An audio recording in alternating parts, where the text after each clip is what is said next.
Welcome, Internet, to the Play Some Video Games podcast. It's your boy, Dad Ninja Dev, joined as always by playing Nintendo Reese, because that's what he's doing. We're just going to sunset that eat the hype stuff for a minute, because you really just be playing Nintendo, man. I bought another handheld. What are you talking about? What are you doing going to all play? kinds of stuff. You're going to play N64 games on there, watch. No, I never emulate N64 games. I really don't. I hate playing those on like handhelds and tablet, even like Switch. Even like the Switch is probably the best, and even then, it's only with the N64 controller. Will I play it on Switch? Makes sense. I prefer the real deal, the real experience. Yeah, the original, the OG, yeah. often imitated, never duplicated. Facts. Facts. But yeah, no, I mean, I'm playing other stuff. I'm playing a lot of I'm playing Lego Lord of the Rings. I'm playing Battle for Middle Earth. You can't play those on the Switch. That's not playing Nintendo. They're not on the Switch? Mm-mm. The Lego games would be everywhere. Not the Lord of the Rings one. That was at the time when the rights came up and they lost it, and remember all that, and it got sold again, and the rigmarole of other franchises. It seems like Embracer, who I think owns them now. It seems like they have a real willingness to loan out to license out the IP, right? They've done that with Gollum and Tales of the Shire and stuff. I would really hope that TT sees money in bringing that one forward. Like, that's just remaster that and bring it up. That'd be great.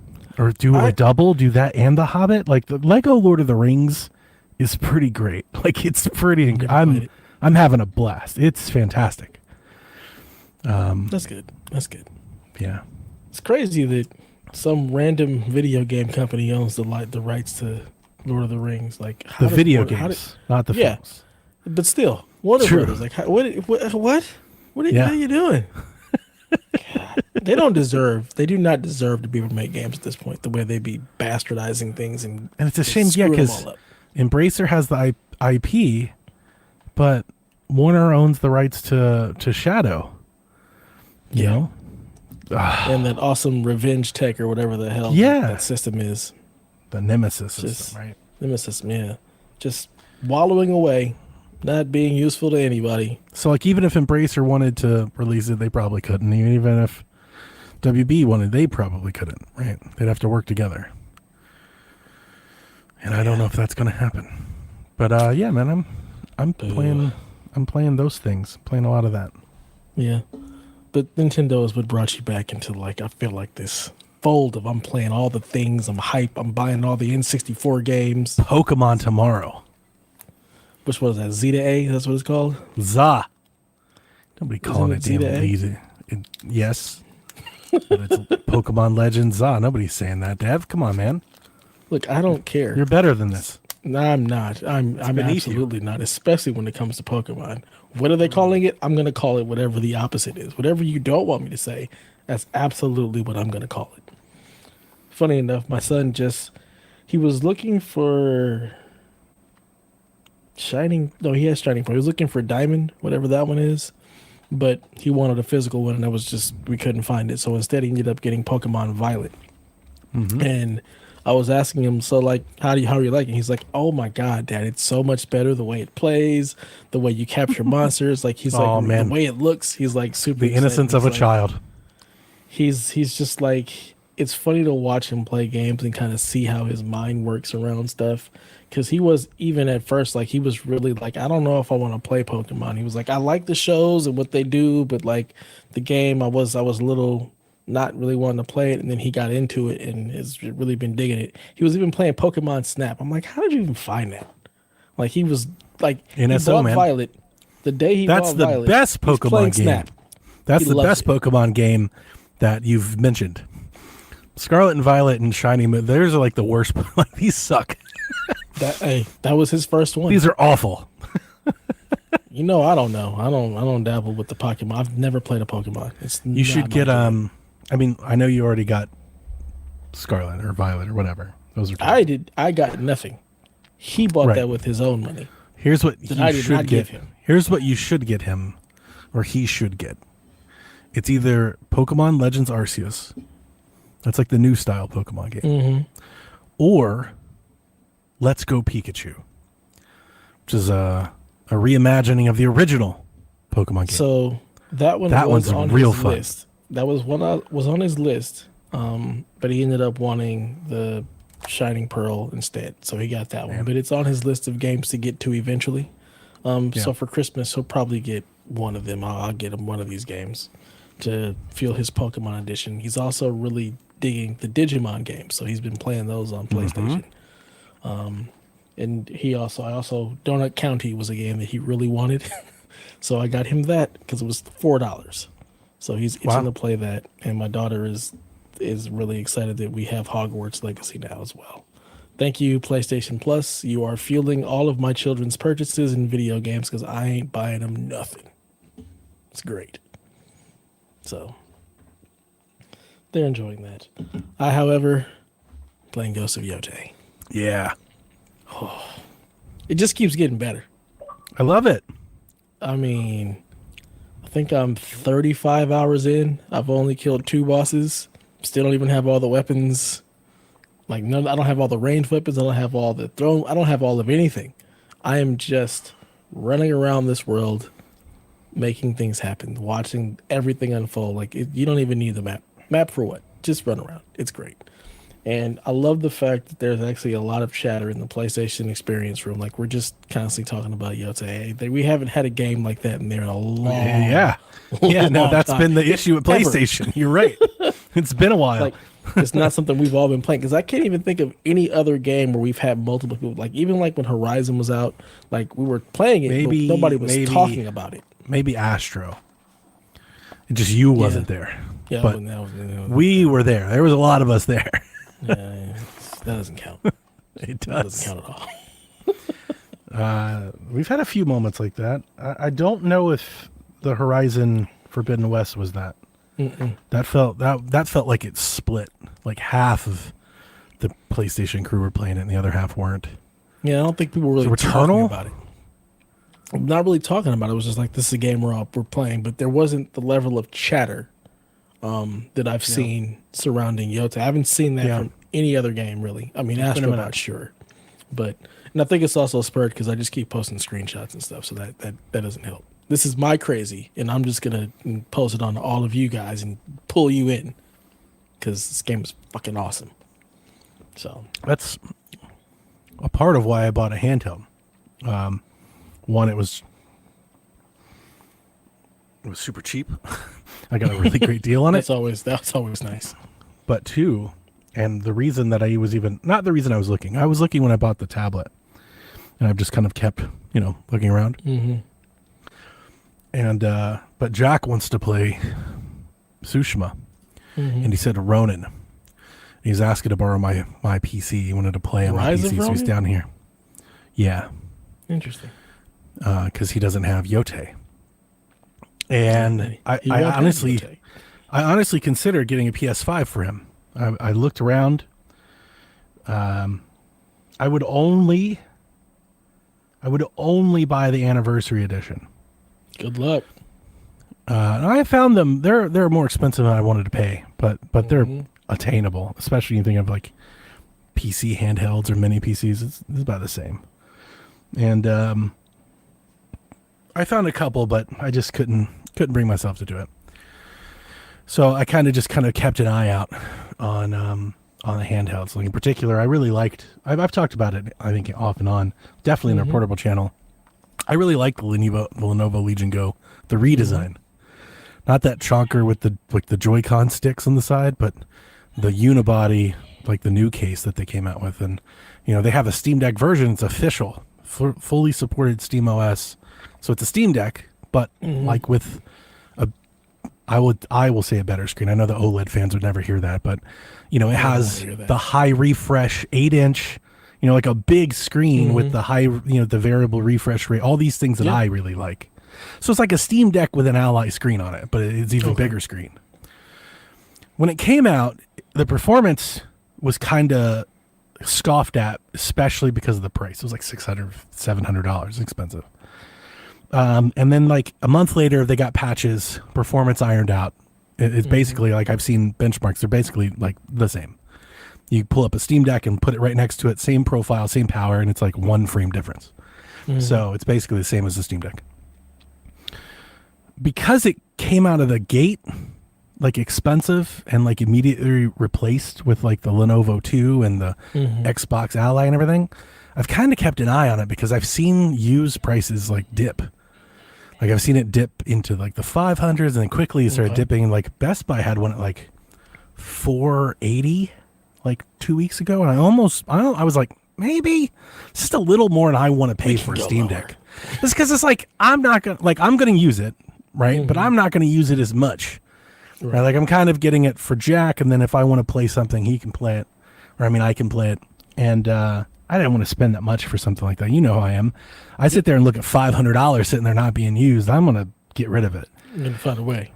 But if I get it cheap, now it's like now you got two things. Now it's like wins above replacement. Like I can't get rid of it unless I can get something better at the same price. Right? The value kind of keeps it around. Man, I found a pawn shop that had one for $400, and it's been there for a month. And I messaged him, and I was like, "Take $350," and he absolutely Loch Ness Monster. He absolutely took it. Wow, I'll be here tomorrow. It's and here's it's not the better part. It's the Windows model that comes with 32 gigabytes of RAM and a terabyte SSD. So it's the more expensive model. I think this was like $799 MSRP, but it has Windows on it. So when I get it, I have to flash it. Yeah, so. Okay. But he hears the calls of the ninja. Your vibes and your echoes, they call to him. That's my son. Like he wants to play Yote. As and he's just like, he was talking about it like, yeah, when it comes out on PC, I'll play it on your PC. I was like, my PC? I don't know about all that. What do you think this is? That's like you. The key word, my PC. I kind of sound whoa. So this, because like I really love what the Steam Deck offers. I just never really liked it. Right. You know, like I don't like the giant touch pads and the D-pad like on the side of the controller. Like I've never liked it like that. And it's ugly. It's comfortable to hold, but it's ugly. You know, it's like, it's just, I've always called it like obtuse. It's just like oblong. Yeah. It's just like odd. The Game Gear. It's just not. It is like the Game Gear. Like it is that. It's yeah. So like the Lenovo, I look at it as like, I get the screen that I want, I get the case that I want, but I still get the Steam Deck. You know, it's kind of like, that was always kind of like the interest with like a PC box, you know, like a Steam box. That would be sweet. I want to just take your Steam experience everywhere. Yeah, but I mean, I've been playing on the couch. That's how I'm playing Lord of the Rings. I saw you figured it out. It's been working out. You're good there. I've long said, why don't you just connect it to the thing, and you finally found a way. Yeah, because you were like, move it over there. I can't move it over there. You could. There's nowhere for to put it. I can't even put a PS5 over there. My PC's 5 times a PS5. You just find a way, okay? Now, since we put the PC on the floor, I had to get an extension, a USB extension, so I can get that sensor out, like a way out here. So that was no big deal. I mean, look, you know, we find a way. We're technically apt enough to just make things work. So it's a weird place, man. I feel weird. Like I just woke up from a nap. Like I fell asleep for about 40 minutes. You ever get like that? Just tired, man. Bro, I'm not a napper. I'm not you even a napper. I don't like naps. Okay, yeah, I'm not a napper. But every now and again, life will kick my ass to the point where I need to take a nap. I ate, like my eyes were like dry and heavy, and I was like, I'm just gonna like kind of lean over, and my wife woke me up. She was like, "Hey, you podcast here in a few minutes." I was out. So I have been there I'm in like a weird headspace. Just crazy stuff going on, or just everything, just the world at large. I don't know, man. Like it's normal. No, it's like I am doing my best to just put my head in the sand to the rest of the world. Like I just don't have that energy at the moment. Yeah. Like I can't. I'm good. Everything's normal.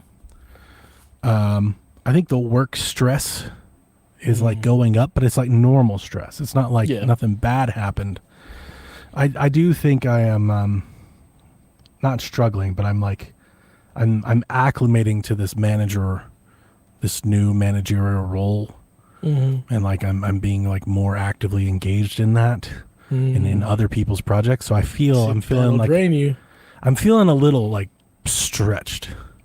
Like I don't have enough time for the things I need to get done. You know, I'm just like I just don't have enough for everything at the moment. Yep.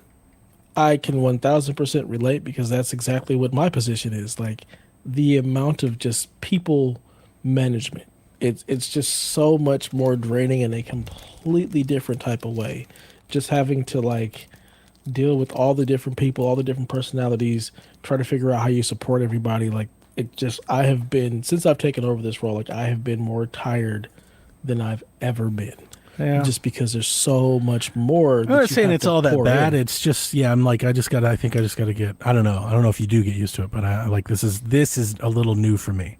Yeah. Like it's either HR problems or actually work problems or like even my own command staff problems, like what they want to do, you know, like I'm just kind of, just a little overextended. Yep. I 1000% can relate with you. I've been doing this. It's almost 6 months now. And I still don't think I've quite adjusted to the amount of stuff I have to do because I'm also still doing my previous role. So that's correct. Also part of it. Yeah. And I don't have a supervisor to pawn that off on.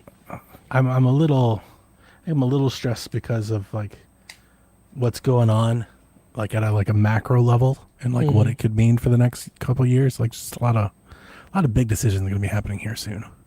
Yeah. I'm fine. I'm not too worried about it, but it could just change the day to day a lot, you know?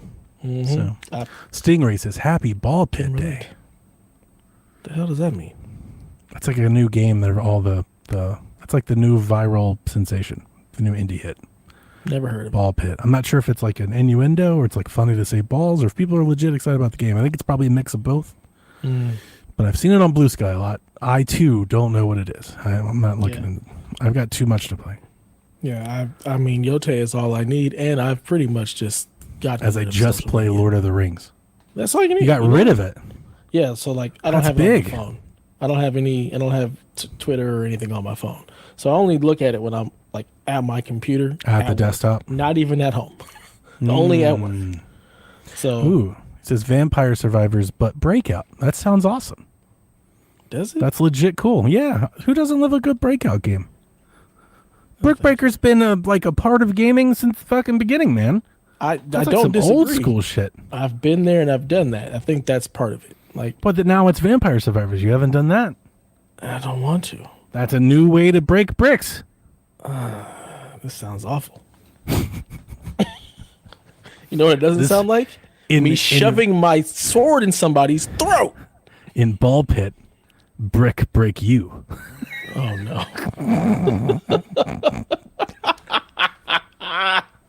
No. Well, this sounds like Delvin's game. I'm sure he'll be playing it. You always told me that you never see anything bad on social media because your algorithm is so great. Yeah. So then why'd you get rid of it?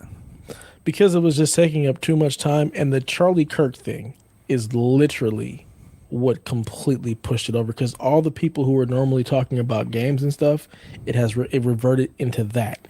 And this is still on Twitter? Yeah, this is Twitter. That's the only one I actually use. I don't know. Yeah, I haven't been on Twitter in some time. So that is what literally drove me. I'm like, I cannot deal with the fact that this dude to me is a terrible human being. I don't care. Cancel me. The amount of divisiveness that he spewed, and the way people were like comparing him to like MLK and all of that, and people for just not wanting to like praise him, people losing jobs and stuff. I was just like, I can't deal with this anymore. It's dire enough. I gotta go. I gotta just uninstall it. So I haven't deleted my account. I just uninstalled it. Didn't know any of that happened. I don't know anything about any of that. Dev, yeah, sorry. Yeah. It's I don't know. I said it when he got shot. I honestly don't know anything about him. My wife and daughter made me aware of him. My daughter said something like somebody was debating her in class, and she compared it to Charlie Kirk. That was like 6 months ago, the first time I found out about him. Yeah. I didn't even know anything about him. Like my knowledge of him is basically South Park, and then after he got shot, like the news cover, like what I saw in the news about him. I was stunned at the apparent popularity of this person. Yeah. Like I thought this was like some fringe, like, but no, there's like millions, like billboards ago, like ever. I was like, holy crap! Like he had an audience for sure. Which makes absolutely no sense to me in any way, shape, or form. Yeah, Like, but doesn't it? No, it still doesn't. It, like Kamala Harris said. I mean, but doesn't it? Like crazy. You've seen this history. You've been here. I've been here. Doesn't it? Doesn't it? It's so like when you see the vote and you see what happened. Like, doesn't it? Doesn't it make sense, Dev? It does. Yeah, and all the maths, my friend. Like the math is mathing. All I can say is thanks, Obama. Because the crazy part is him getting elected is what sent us down this road. When it shouldn't have. It should have been the reverse. Like, this is great, but no. We realize for every Batman, how racist a country this place is. For every Batman, there's a Joker. Yeah. But and we're just letting the inmates run the asylum. I do think it's, again, not for or against him, but I do think it's wild that a person was actually like just murdered on videotape. Like that just happened. Mm-hmm. Like it sounds like some shit like your grandpa's talked about, Yeah. Like some stuff like nobody's like, I know people get shot for sure, but not like on the news, like that felt, that it was feels like, man, the 1960s. It feels like the temperature and it just adds to the temperature you're already feeling. I think there was a part of this that was like, everybody's going to talk, but like, like we'll get through it. And now you see in like fucking ICE and people fighting in the streets, somebody getting murdered on TV. You're like, no, this feels a bit more real. Yeah, I know that crazy feeling. part, much like the attempted assassination, like we've never learned anything about the shooter. I haven't heard anything about this shooter since the very beginning. Like it's just been kind of swept under the rug. Yeah, and apparently he wrote things on the bullets. It's wild. It's all insane. I never knew the bullets were so easy to engrave. Correct. Everyone around just can like engrave. I don't think I can engrave a bullet. That sounds hard. Yeah, and there were some bullets that weren't engraved; they were written on with ballpoint pen. That doesn't happen either. So I was going to say somebody's making some stuff up. I was just about to say, I think you could give me a fine tip marker and I'd have a hard time legibly writing on a bullet. Right. Wow. We live in a crazy. Play some politics. Yeah. It is what it is. But yeah, that is what led to me being like, I can't deal with this shit. Delete I us. have got to go. So yeah. It's not on my phone. I use it at work when I'm looking for some video game, quick stuff. Boom. We're in, we're out, we're on with our lives. Sure. Yeah, I've done all that. I've moved all that to Reddit these days. I like Reddit.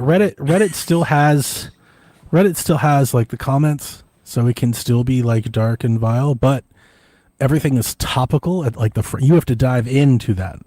Yeah. Right? Everything else is topical. So like I like it's almost like reading an RSS feed or like an old blog to me. I never did any of that.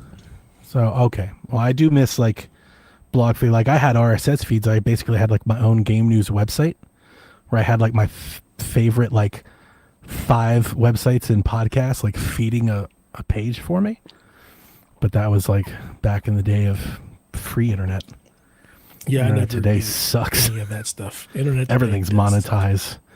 I tried to download like a vector the other day and like Chrome was like, can't use this. Bitch, is my computer. Like, right. I will take a screenshot of this if I have to. What do you mean I can't use? Download the fucking picture. I feel like internet blows. We need indie internet. Yeah. We need new internet. Like new Coke. Yeah, somebody needs to make the new internet. This one's been compromised. Al Gore, your time is now. Give us the new thing. You ever seen like Valve, right? Like just Steam.net. And it's like a new browser with all new rules and everything. Yeah. And we're not trying to make money off of traffic. Who gives a shit? We need to go back to that free use internet. I miss it. Yeah. The golden times. Mm-hmm. I've been saying this for a while now. I remember I talking about Sean. I know that social media is a big part of this, but like I've been telling my wife. My wife's just like, you're starting to sound like damn conspiracy folks, Joe Rogan. But like, the internet feels small to me. Now I say that as like I do the news, right? Mm-hmm. So let's say I come across something. I do this weekly. I come across something. I want to know more, so I search. I'm trying to find something, right? Mm-hmm. The front 5 pages are all like relinks and double. Like, yeah, like it's so hard to, and like it's just. And I'm not trying to say there's something afoot. I'm not leading to any sort of conclusion with this. It's just an observation. How the internet like is trafficked and linked together has changed a lot since we grew up with the internet. Like I remember I would search a term and have 50 endless destinations, like 50,000 endless destinations to read about that from 50,000 different sources. Now it feels like the internet's like 60 sources. And the endless part is social media. The endless part is Twitter and Facebook and Reddit. Like that's the endless part, user generated content. But there's not like user generated blogs and and I know there is. I'm speaking. I hope people get it. I'm speaking macro. I know that like WordPress and stuff exists, but how it's connected and curated and represented to you, how it's discovered, that stuff it never comes up. Like you really have to try hard. I've wanted to find like a popular article. Like like it's hard as hell to find something from even like 4 years ago, like a news story. It's hard as hell to do that. Because you got to be paying for the SEO. Somebody's paying to make sure their stuff comes up in searches. Like it's all just monetized. So yeah, you get the same regurgitated things. Even if it's on the site, it's hard to get to if it's out of date, out of traffic kind of content. Because that's how these content delivery systems work. But like I've tried to look up like old sports articles, like what did like if I'm just feeling nostalgic and like maybe I want to read like the Cleveland Plain Dealer when the Cavs won. Dude, it's hard to find that article. Like it takes effort to dig to find that article on their website, on Google, on anything. Like honestly, there is an avenue for AI to facilitate. Like that would be a service that a better search engine AI could do, like that might be helpful. But yeah, it's just this weird thing I've been kind of chewing on when I'm doing the notes and searching up code and finding things. Absolutely correct. I was talking to my wife about AI the other day, like how AI is really scraping stuff. And if the more AI we have, AI is just going to repeat itself and you're going to get all of the AI just showing the exact same things because they're all just duplicating each other. Which is kind of what the internet feels like. It could be, but I would hope the algorithm would take into account of that. You would hope so. It would start to omit itself or omit groups and others. You would hope so. I don't know. It doesn't matter. I didn't mean to go down that rabbit hole. Like I said, I just woke up. I'm in a weird spot. This is what we do. We don't talk about video games. This is just a podcast for me, Donnie, and Delvin to talk about whatever the hell's on our mind. And I'll just get to hear the end of it and think you're going to hear some video game talk. But I'm playing Crow Country. The hell is that? Crow Country is Resident Evil, the indie game, like the original, like PlayStation 1 Resident Evil, but it's from an indie game. So it's got like the blocky characters, and it's got like the terrible tank controls. No, the controls are fine, but like you got to press to shoot with the laser and like use the stick to move up and down. It's got like the yeah. It's good. It's very good. I'm having fun with it. It's a little zany, like it's a little out there. I'm not sure I'm quite following it, but it does the Resident Evil thing. Like go get the password to talk to the crow, to get the key, to get the door, to get the gem. Yeah. Like it is what it is, but I'm having fun with it. It looks great. It looks wonderful. It's got that old PlayStation look. I love it. See, you said that looks wonderful, and for me, that's like the ugliest thing ever. Like, I hate PS1 games. But there's a charm to it, though. There's no charm to PS1 games. Them shits was just ugly. Some of them were great. I can't do it. Maybe PS2. Like it might be a little bit better than PS1. Somewhere in between. I can't go back to PS1. Those games I do not replay. PS2, I can stomach through it, but PS1 games like they're just PS2 was incredible. Yeah, PS2 I'm all about. PS1 I'm not going back to that. Can't do it. Them shits was ugly. But good CD player though. Yeah, absolutely go see player. Other than Yote, I did kind of jump into Absalom for just like a hot second. Oh, Oh, it looks so good. It yeah. looks so good. It feels good. I'm like, oh, this is gonna be a great I'm eager. Yeah, but game to I need play some after time. Yote. It Pokemon. yeah. I'm excited for that one. But I've been excited for that one. I don't know what the rogue like elements are to that one, but I don't really Yeah. care because it's a beat 'em up and it looks like it's fun and it feels good. It plays good. Did you see there's a demo for Cosmic Invasion? I did. I don't need a demo of that. What do I need a demo for? I just want the Probably- game. Just give me I'll the probably- release date. I'll play that on the handheld. Yeah. Yeah, I'll give that a run. I'll buy that one on PlayStation. Absalom I bought on I'm gonna get it on PC. Switch, but the demo's not on Switch, so Yeah. My kids will play Cosmic Invasion with me, so I'll get that on PlayStation so we can play together. But Absalom, that's just for me. So that stays on the PC. We don't need to share Okay. that with anybody other than you and Jack and the rest of our Steam family. the chat is very Yote. That is correct, John 32. Ghost of Yote is so damn good. The infamous references that you keep screenshotting. Do you think they're nodding to something infamous next? I saw the studio head did at least. He didn't say they're doing a remaster, but he mentioned, like, yeah, we could Somebody if we should had do multiple that. projects, we could do a remaster, but we're a one project studio, which made me like I was probably definitely hopium, but I was like, so does that mean your next project is going to be the remaster you just brought up? I Yeah, hope so. They said but also in that same interview, he was like, "Yeah, we're not sure what the next thing may be. It may be continuing the Ghost series or like the next Sly game or something like that." So I don't think Infamous. And there's a bunch of Easter eggs to all of their stuff. Okay, so it's just celebrating the So- studio. Mm-hmm. I got So you. there's a Sly Cooper mask. There's another mural for some other fraud Dude, game. that not touching rules so Infamous much for stuff. Sly Cooper would be a Feels grand egregious. fall. Yeah, I- like that's that's just wrong. absolutely wild. Yeah. Every We time should I see revolt. something about Sly, I'm like, you got to be kidding me. You want to do that instead of Infamous? Like, bring it back? Are you crazy? Yeah. Is this your game? This is what you want?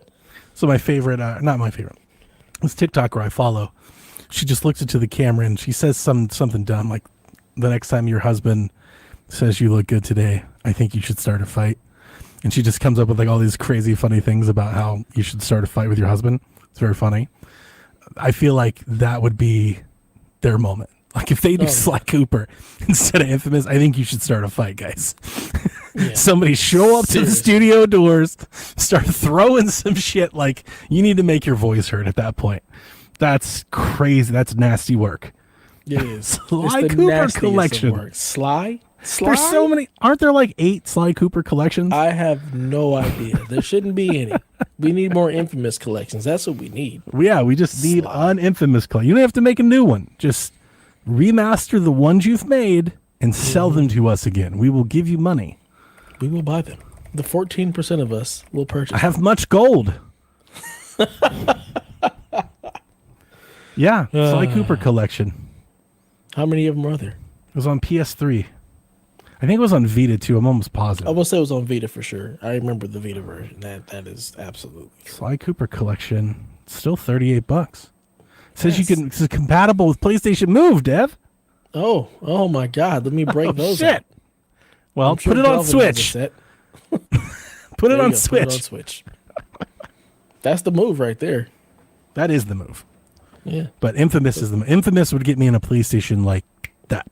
Oh yeah. There Like would be no more the second moment guessing. it's on, the moment the trailer appeared, I probably would have bought one by the end of the trailer. I would have just went immediately, searched exactly, and just purchased whatever the cost is that at that moment. It does not matter. Infamous is here, and Jack could be like, "Well, can I get Yote?"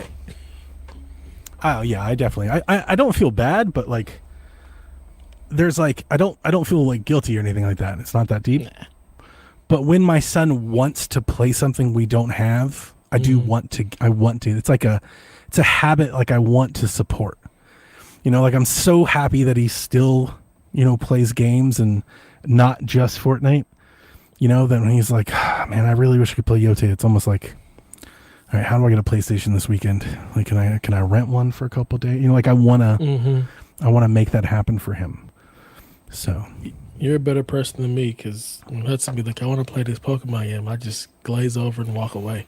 oh damn. I don't want to. I want better for you, son. No, Like, I love no. supporting my kids' gaming addictions. My daughter was home from college this weekend, and I honestly I sent Rebecca some like some secret snapshots of Victoria playing because I was playing the Switch. She's like, "Oh, is this the new Switch?" And I was like, "Yeah." She's like, "Can I play?" And I was playing Splatoon, and she told me, she's like, "Oh, I have also been playing Splatoon at college." Nice. Like, so what started was I just want to have a machine that I can play Stardew Valley on, the only game I've played for 8 years, has turned into, she's telling me, she's like, "Oh, I beat this game, and oh, I beat that game." Like, she's, like, it's happening. Nice. Like, she's legit chewing through games right now. And Nice. I'm so excited to have, like, these little convos, you know, because, like, that was our thing for so long. Yeah. And then when she stopped, like, we didn't really have a thing. Yeah. You know, so I'm trying to get my daughter into more games because she plays more stuff that is more up my alley. Me and her, we vibe that way. nice. Me and my son, we're very different when it comes to Yeah. gaming experiences that we And like. you're like, "Fuck off, kid." I'm like, I don't wanna But your play. daughter, whatever she wants. Yeah, let's go. Whatever you want. You want to play Hogwarts? Cool. I'm with you because you're playing. He's like, on "I the got better you, system. Hogwarts," but he wants Pokemon. You're like, You want "Oh well." Pokemon Go? What? Get out of here. Yeah. Play something else. Well, Yeah, you got to so- get Let's Go now. No, I won't be doing that. But yeah, I mean, I still get him his stuff. He wanted Donut County. I finally got that for him. He's been chomping at the bit. He's like, I just want to play Donut County. So he'll play that, and he's got his little Minecraft game that he enjoys. So yeah, I mean, I That's a indulge future him. Nintendo gamer. I just don't want to play with you. I don't want to play those games. Oh, bummer. Yeah, my son does. No. Oh, so the one thing that I have left with Jack are beat 'em ups. Yeah, I had the we do cutest that. thing. That's I had the family stuff. I had the cutest thing with him the other day. I said, "Hey, Cosmic Invasion just came out on Steam, the demo. I'm gonna download it and try it. Do you wanna come try it?" And he goes, "Can we both play?" And I said, "I only have the one controller to the PC." He goes, "I don't want to play it by myself." He's like, "I'm not just gonna play a beat 'em up by myself." He's like, "I'll just wait for it and then we'll play it together." That's so Like nice. to him, that's just what he does, just with me. How do you only have one controller for the PC? I mean, They to all the work. but to the wireless adapter that I use, right? Ah. So like we Look, can't sit on the he's couch. young, he's got better eyes. Go sit back there and just look at the screen and play. Wire the controller up. That might give me an advantage. And At this point, no, I can't say that. I would love to say at this point he carries me, but that is not true. He sucked ass during Power Rangers. I was like, "Dude, get it together. What the fuck are you doing over here? You are killing us." Like there were times where he would die and I'd be like, "Just give me the controller." And I would like kind of control like two. oh Like just man, give me the Jack, controller. you don't deserve Yotei if you can't play Power Rangers. Like, come on, you got to get Oh, he good, gave- son. He listened to the show last week and he gave me a whole dissertation on what all the points. I mean, like a report. He had counterpoints prepared. Sounds like he your came he came with notes about everything we said about Gen Z last week, which is funny because half of what I said about Gen Z is what he told me, but apparently the way I said it didn't. He was like, "And another thing." I was like, "Whoa."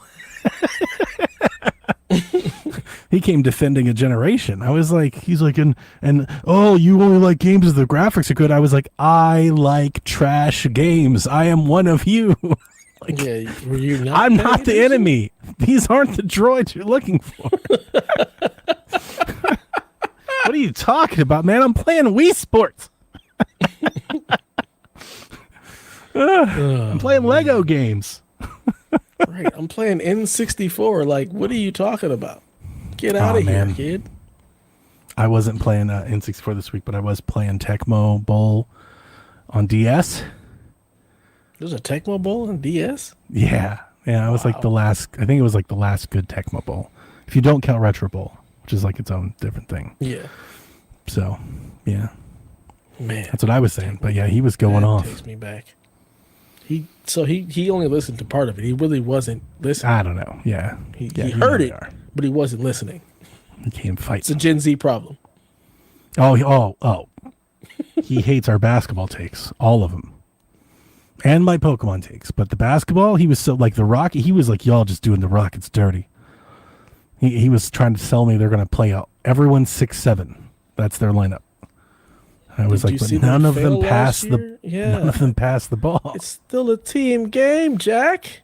And he said they got Durant. I was like, so did the Suns. Yeah. Durant hasn't won a thing. He only won when he went to a team that was already winning, and every team that he's gone to since then has completely failed. So he loves the Rockets. I told him, I was like, hey, if you're right, we'll tell you.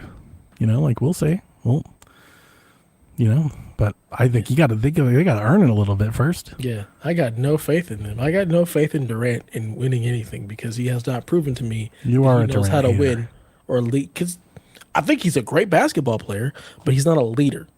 He's not the person that is going to get your team over the hump, which has been proven since he was in the Warriors. He was with Team USA. Yeah, so that's crazy. Yeah, Like we so needed him. Like he was. We don't win. We don't win without him. You know who's also great in international ball?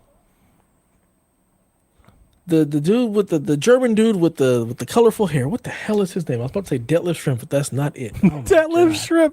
Schrempf. It's something with Dennis Schroeder. I knew He's it was. I was just waiting for you to find it. An amazing player in international ball, but he don't win in the NBA. I met him at the Super Bowl. Oh, that's nice. You remember that? No. It was him and Millsap. I told you that. I had to tell you that You story. probably No? did, but I have slept like 3,000 times since then. At the Super Bowl in Houston, I was in the VIP level, and it's like to my surprise, it's just open. There are no like suites or there's just a giant open space, and there are celebrities, and so like the people that I noticed there is I saw Shaq, and he had a giant posse, so I didn't dare approach him. There was like 50 people around that man, and he's huge, by the way. Dwight was there, but he went to his seat, so Outkast was there. But on a couch, not too far from where my group and I were, was Paul Millsap, Dennis Schroeder, and I think one of the bench guys for the Hawks at the time. And like they had like a couple friends, but they were on this giant couch that like had plenty of room for other people to sit on. Right. And I remember I looked at my boss. I was like, I'm gonna go sit down with the Hawks. He was like, what? He was like, you can't do that. And I was like, no, it'll be fine. And I think, I don't think, in hindsight, like after I got back, he's like, you can't, you're white. You can't just go sit down. And I never thought of that I remember because that never entered my mind. It's like, oh, I guess, yeah, maybe somebody could have. It's like that part I didn't think about. I was thinking about like, how do I break the ice? How do I say something? Like, how do I kind of fit in, quickly? But yeah, I went and sat down with them, and they had a basketball game on, and they were watching it, and the Super Bowl was going on. It was just after halftime. So like people hadn't really got back into the game yet. Right. And Millsap was like, he slouches, like he lays down in a couch. You know what I'm saying? Like a little like a kid All the way does. down, like, yeah. Yeah. So I just came and sat down like right between them. And I was like, "What's up, guys?" I was like, "I'm Donnie. I'm from Atlanta." I was like, "I know you are." I was like, "I'm a huge basketball fan," and like Schroeder didn't talk to me, like he gave me the side eye, but Millsap was totally cool. Like he was like, "That's what's up." He's like, "You from Atlanta?" I was like, "Nah." He was like, "Where are you from?" I was like, "Nah." Like I don't want to tell you. And he was like, he looks at me, he goes, "What is it?" He's like, "You Boston?" I was like, "No." He's like, "LeBron?" I was like, "I'm a Cavs fan." He was like, "Man, fuck." Like, and I forget who was playing. I think it was the Pacers and something. Anyway, we kind of talked about the Pacers and stuff, and just a little bit about basketball. And I was like, "I do come see you guys." And he asked me about like how I was there, and I was like, "Oh, I'm from Atlanta. We're preparing." He's like, "That's awesome." We spoke for maybe 15, 20 minutes. And then the game started, and I like even before like I got up, I was like, "Hey man, it was just nice to meet you. Thanks." And like we bumped fists, and Schroeder gave me like the sup, and I just went back. And my boss was like, "What the fuck are you doing?" He had a picture of me. He took a picture of me. It was like fuzzy, but I'm like across the room. But yeah, That's dope. Schroeder didn't it was say a funny. word. He did it. Not a damn word. He's And not I've thought American, about that's that why. every Olympic and FIBA game since. because he's like Dan Magic Johnson of international ball. It's crazy. It's like when you come to the league and don't do a thing. He's an MVP over there. Yeah, crazy. Like Durant, Durant is international man. Yeah, but he plays hard for his city. yeah, I don't know, man. He's not the leader any of the teams need him to be. Like I need you to put the team on your back, get in people's ass, and when you're up by 20, find out how to go up by 30. But he just seems, he just seems like he's just happy to play. Talk a little shit here and there, but it's like he loves to play. He does have that killer instinct. I've seen it. Yeah, but Like, it's he not shuts like people down. always. It's definitely not. He coasts because he can, because it's easy for him. And honestly, that's a credit to him. Is he can have the quietest looking 24, 9 and 5 you've ever seen. You're like, he's not even out there, and then you look at the box score and it's like, no, we got his. Like he just kind of floats in the offense. Yeah. I think it's just he just makes a 20-foot jumper look too easy. Yeah, it's like a layup to him. Yeah, my thing with him is like I need you to like bend the game to your will. Yeah, I know you want to take over. Like, you're looking for domination. I'm looking for that. And I think all fans are this way, but definitely you respect passion. You want people to wear that emotion. Mm-hmm. And he has never been that. He's like a quiet assassin. Dude's a ninja. Just goes out there, throws some stars and leave. You're like, was he here? And it's like, no, he murdered. You're like, what? He murdered, but the team still lost. Sometimes. Not always. He ain't won shit. His legacy would be way different if that Thunder team beat the Heat. Possibly. Or he would have just been satisfied with that, and it would have been good, and he wouldn't have been anything else. But he's a great player. He is. We needed him. He's an amazing player. I just need somebody to get on a team that lights a fire under his ass and makes him want to do more. Like, drives me nuts. And I think that's just the NBA in general right now. I need more killers. I need more people who just hate want them to shake hands and be buddies. Yeah, nah, man. They're the enemy. I'm not your friend. We can kind of be friends in the offseason. The difference now is that it's all about, it's just business now. Yes, I'm not a fan. Drives me nuts. Yeah. Take me back to where Kobe wanted to shit on. I told you for real. For a while now, I've been just rewatching old sports games. I don't do it often, but like every so often, like when I need that, like when I want that, I'll like turn on like a 1998 playoff game. See, back when cable was the thing, and I really feel like we should just go back to that. There was a channel called the ESPN Classics channel. Yeah, that. Fuck, I loved that channel. I'm doing that. Like I'm doing that on YouTube these days in lieu of like watching live sports. See, I'm not doing it on YouTube. I want to sit at my couch and YouTube's got endless amounts of stuff, playlists, people who make it for you. I don't. What do you mean you can't sit on the couch and watch YouTube? You got the Google TV. Watch YouTube. I want to watch I want cable TV back. That's what I want. I want it to be simple. I want to just go to the channel. I want regular commercials. There are like 3 or 4 free streaming services that have like the TV guide that looks like that. I have one.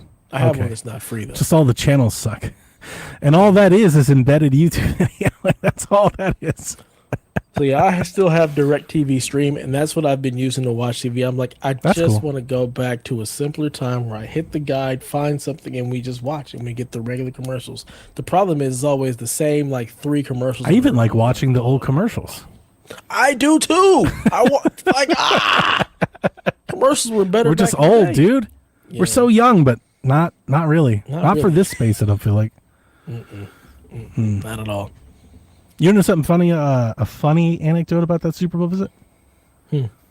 I was at the bar drinking with a guy. This is white dude, slick back hair, and he's a cool guy. He had a lady with him. He asked me something. I don't know how we struck it, but he started talking to me because I just thought this was a millionaire. Never heard of him before. He was talking to me about cars. Mm-hmm. He was like, yeah, I mean, like Lamborghini, and oh man, you gotta try this McLaren. I was like, oh man, I've never messed with it. And I distinctly remember I was like, that's not really my gig. I was like, I like old cars, like Bel Airs, Roadrunners, Camaros, shit like that, Chevelles. And he was like, oh, you got a supercar and the Porsche. And we spoke for, I don't know, 5 minutes while we got drinks. I was at the bartender. And I went back to my boss and I was telling him about this guy, and he looked at him. it wasn't. It was years later when I turn on Drive to Survive with Netflix and start getting into Formula One for the first time. That was the fucking McLaren team principal, Zach Brown. He was there. I don't even know what that means. He showed up on the TV. He runs the Formula One team. So I'm at the Super Bowl in Houston. Yeah, I'm in Houston years before I get into Formula One, right? Mm-hmm. Not even thinking about Formula One. Only years later, turn on the damn television. I'm watching the show that I'm all into, and he pops up in an interview. I'm like, I know that guy. That's exactly. I know that. You know, my wife was like, "What?" I was like, "I talked to him." That's a funny little story from there. It blew my mind. Nice. I hate him. He's a douche. Wow. Sounds about right. Now that I get to know him on the show, I'm like, oh, I hate McLaren. What a douchebag. There's teams in Formula One. He's nice. He's very cocky, and he should be. He's fucking head of McLaren. You know, like I'd be cocky shit too. I probably. Yeah. You know. Yeah. Of course. That's pretty funny. Cool. All right, well, Donnie, we spent enough time bullshitting about nonsense. Spinning yarns. Let's give the people what they want, and let's get video games. Video game news. This week's podcast is titled Next Gen, because the next gen console watch has begun. We have two quote unquote credible sources over the weekend with reports that got bandied around the internet. And the first one being from Kepler L2, and the second one being from the Moore's Law is Dead channel. Both of them suggesting that both next-gen consoles are due to launch in 2027. Moore's Law is Dead has a whole video breakdown of the new Xbox APU. I think it's titled Magnus, which he claims is one of the largest ever used in a gaming console, perhaps almost 50% bigger than what the PS6 is targeting. I read both articles, both Reddit threads, both stories on Eurogamer and VGC. And my too long didn't read from all of that, instead of me trying to tell you about the flops and the nanometers, is that the next Xbox is allegedly, reportedly, going to straddle the lines between console and PC, like what we've seen with the Ally. It will be stronger than the PS6 to some degree. One person said, based on the very loose information we have, they've guessed to maybe 30% more capable than the PlayStation 6. However, because it is that die and that size and this PC and this market, it's expected to also be quite more expensive than the PlayStation 6, the builds that are happening right now. And I just put in a footnote because I did see it mentioned again. There's also rumors of PlayStation having some sort of companion or option portable for the PlayStation 6. And apparently it's not a portal, it's an actual portable. But so that could factor in here somewhere as well. It could be the console and the portable. But yeah, this report, if true, blows up what I was thinking Xbox was doing. I did not expect the next console to do what the Ally is doing. I think a lot of people would say, oh, well, of course, this is what they're doing. I thought that the next console would be like an Xbox. It would be a real console that's like locked console. And I was thinking that might be like their Series S, like their cheap entry. Right. And then they would have a branded PC that's like an expensive one. That's kind of where my head was. And then what I thought they would do is, if the PC one sold better, which I think it would, they would probably use that to then start to break away. But I thought we'd still get one more console. This report is no. Like, if it's the full screen experience Xbox that we just saw today released on the Ally, and we'll talk about that here in a minute. If it's that, it's a box that plugs into your TV, and it's that, I don't think that will be very successful. I think the appeal to that is a very small market. The market that wants the power of a PC but branded as a console and doesn't want to build it themselves. But if you're looking for a console, this isn't going to appease to you because it's not a console. As we've seen with the Ally, it's not a console. It's a PC. You still have to use Windows and everything. But We talked about this last week in the Discord, you and I. We went around all morning about this. We sure did. If they're going with that, if the Xbox Full Experience is the next console, if that is the console, then they're giving up. Like, to me, I see that's them leaving the console market. And because what that means is they're cutting you off from the Xbox games that aren't Play Anywhere. They're just saying you can stream them, but you can't play them over here. And if that's their solution, that's cutting off a lot of customers. At least giving them something to think about. You know, I didn't think Xbox was going to do that. I thought they would continue it one more, and then maybe they would go full streaming or something. You know, I don't know. This is, to me, just conceding the console market completely. Like, that's what this is.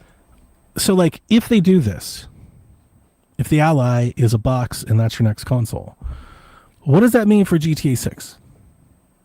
GTA 6 isn't coming to PC. What does that mean for the next NCAA football? That's not on PC. It's a really good question. Like, either they decide to make PC ports sooner, or they're like, you know what, the install base is PlayStation, and that's where you get it. Do you think somebody would release a game on PC but only on the Xbox store? No, that sounds like stupid. GTA. Like that GTA is like, yeah. I don't know how that. That's dumb. See, why would you release a game on the smallest store when you really know. Like, when you think about it? That's kind of why I was thinking that we would get no sense. I was thinking we would get one more console, and I thought the Series S was like a good, you know, like a cheaper alternative that's better than the one we have now. Mm-hmm. You know, like you would offer that to keep the people that are here going, and then you start to build onto that PC thing you're doing. You know, it's like you buy some time. Yeah. But I mean, this would be GTA 7 because GTA 6 is coming to the current Xbox, right? Yeah, I mean, I get like, oh no, are we gonna have one of those? If you want to play GTA 6, we have a console for you. I mean, are we about to matric it? That's really what it is until Rockstar decides to make a PC port. How the mighty have fallen. This is bad. This is real bad. This is real bad. I mean, it is. It sucks, but then it's like, okay, so if this is where part of the industry is going, do these third parties who typically don't make PC ports or take a long time to make a PC port, do they start to pivot to try to do that sooner? I think we're seeing that. I think that pivot has been happening. We're seeing a lot more day one support and preferred platform support on Steam today than we were a few years ago. That's happening a lot more. Not with Rockstar, but Rockstar is a whole different thing. Right. But a lot of like Capcom and like a lot of folks are really like we saw EA come back to Steam, Madden's on Steam, you know, like because their stores suck. That's why. There was also today, I didn't put it in the news, but there was a report today that who makes the show? Sony San Diego? They were hiring for what looked to be a position for PC development. And I saw comments, people were like, oh my God, I can't believe the show's coming to PC. I learned today that the show wasn't on PC. I didn't know that. Yeah. I was like, the show's not on PC? Like, why is it on PC? They put this shit on Switch. It runs like ass. Why wouldn't you put it on PC? All of PlayStation's other games are on PC. That kind of blew my mind. I was like, what? Yeah. But yeah, I think PC is, if not the main development platform, it's definitely number 2. Yeah. I just wonder how long it takes before you really see that. Okay. And then again, then to me, that's like, then why ever make an Xbox game? It doesn't make any sense. And yeah, Madden is finally back on Steam. It's because their store sucks and nobody wants to use their store, but their games have been on PC. Yeah, I know. Which is weird why NCAA, it's got 2 versions and neither one of them ever came to PC. I'm like, why didn't you make a PC version of this? I think they're scared if people start customizing it. But people customize Madden already. I was gonna say, yeah. I've seen NCAA fan mods on Madden for years. Yeah. You know, I just never wanted to do it. Yeah, that seemed like a lot of work. To happen. God, the mods in GTA 4 are insane. So I can only imagine, or GTA 5. I can only imagine what they'll be like in GTA 6. So, I don't know, man. This is sad to me. On the PlayStation side, you know, I'd like to see a console that could fit in a cubby.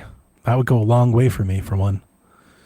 Like, I don't care if theirs is not as strong as the Xbox. I think that's even wild to even talk about. Who matter? cares?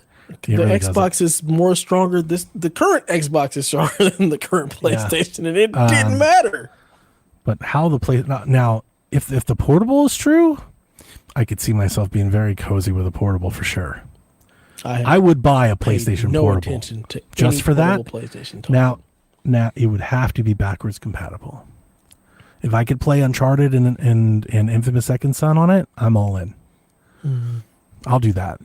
Streaming only. No. You know that's what they're gonna do. No, they're not. I think they're making a real handheld.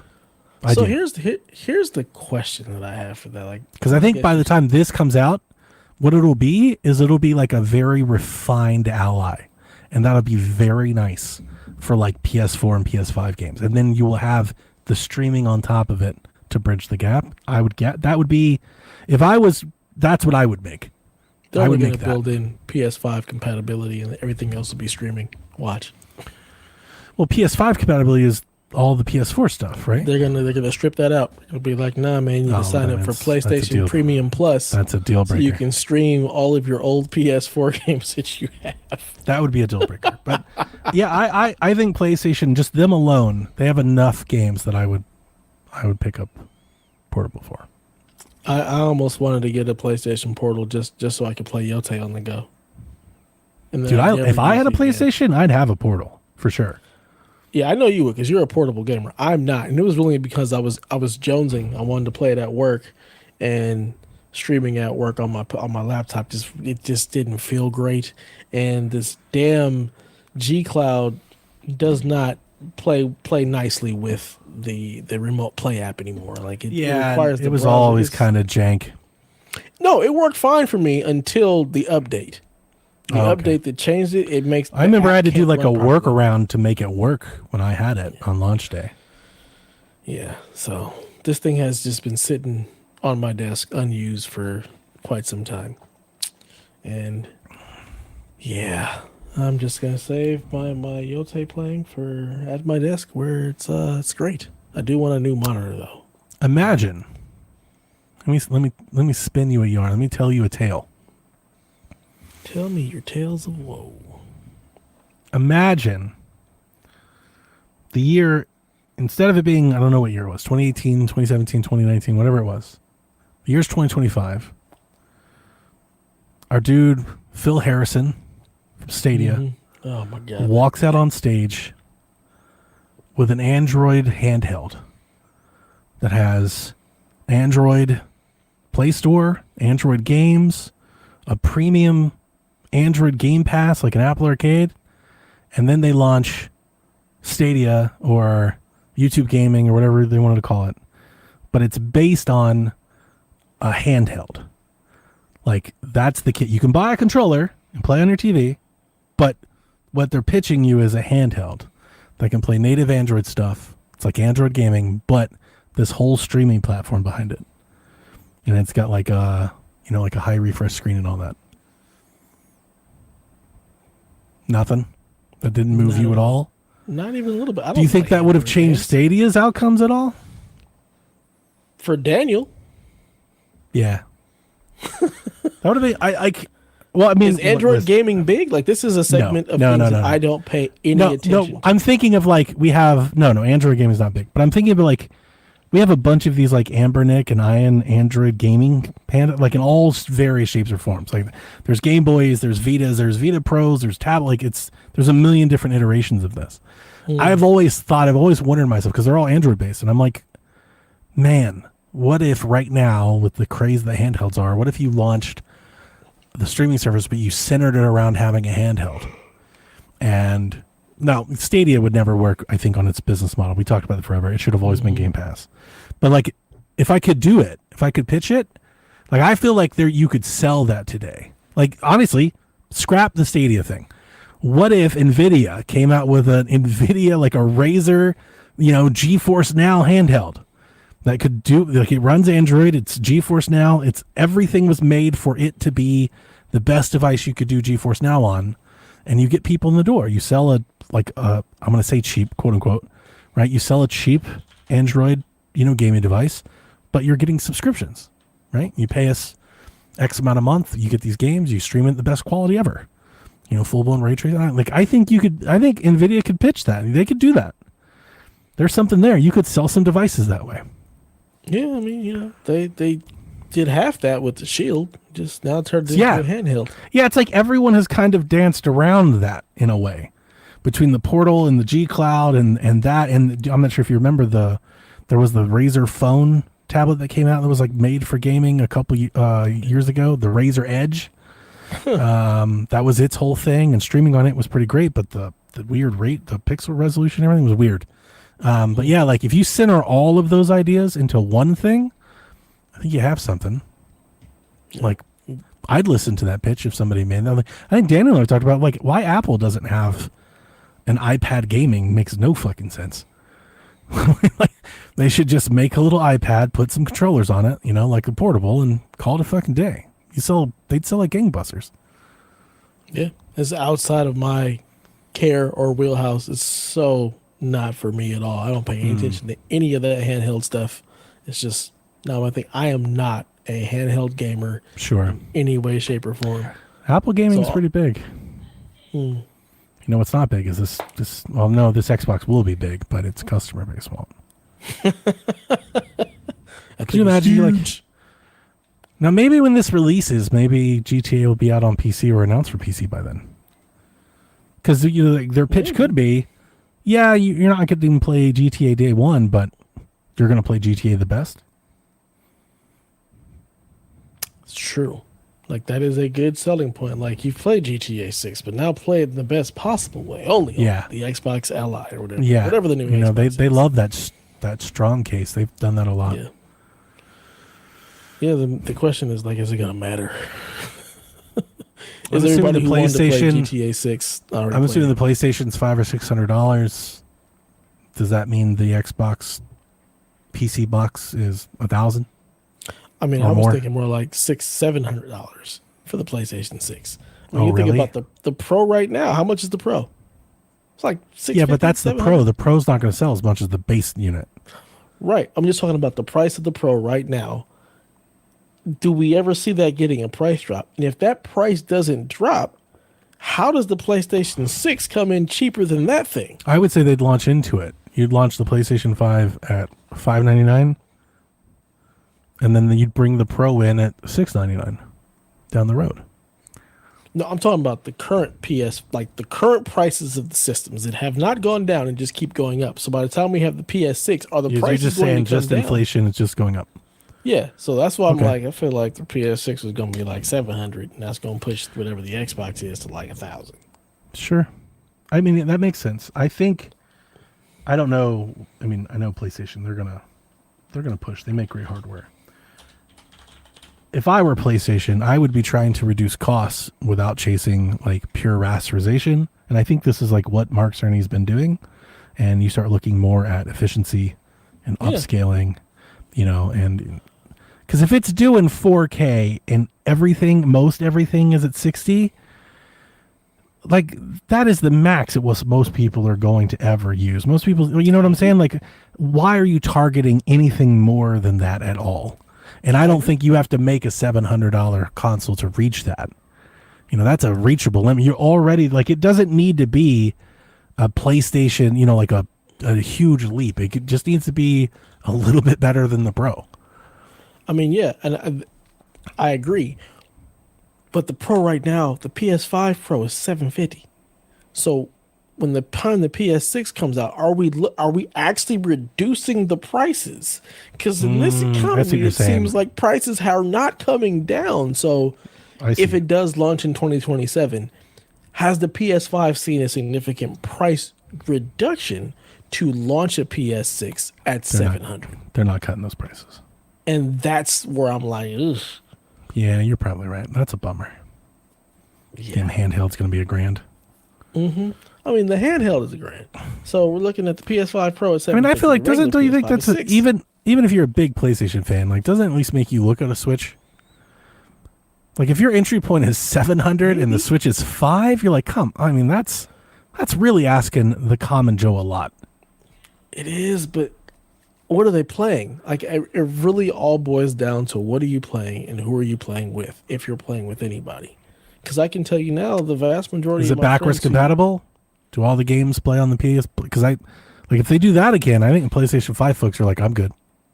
yeah, so I don't disagree. The vast majority of them won't, but you're gonna have the outliers who are like, okay, yeah, well, I want to play the new 14%. Madden in the best way. I want to not even the 14%.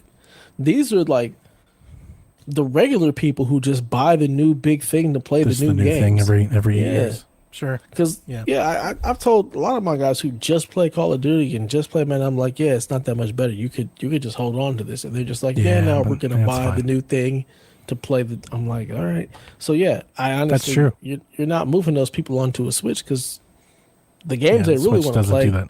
ain't there. So it all depends. Like I feel like it's so personal on what games do you play. The 14% we're like, yeah, we're gonna get the Switch because it's got everything, it's got a better price, we're good. But we also probably have all the damn systems. Yeah, we get to all this stuff anyway. Yeah. So anyway, get excited. I mean, if this is true, then we all have reveals next year.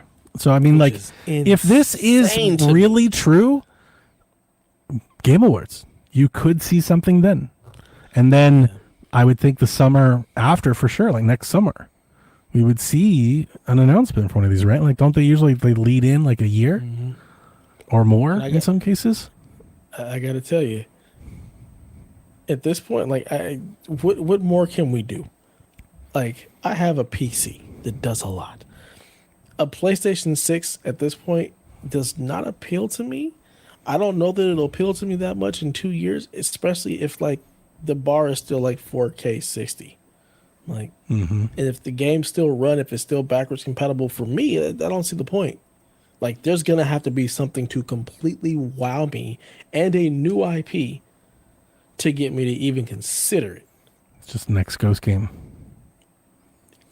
Does it run on my PlayStation 6 Pro or PlayStation No, 5 Pro? it's exclusive to the PlayStation. If it's 6. exclusive, then that's how you get me. You That's got how to give they me do an it. exclusive. If you Yeah. do that, then yeah, I'm gonna move. But if it's not exclusive in it, I can still play this thing in 4K 60 pretty much flawlessly with ray tracing at that.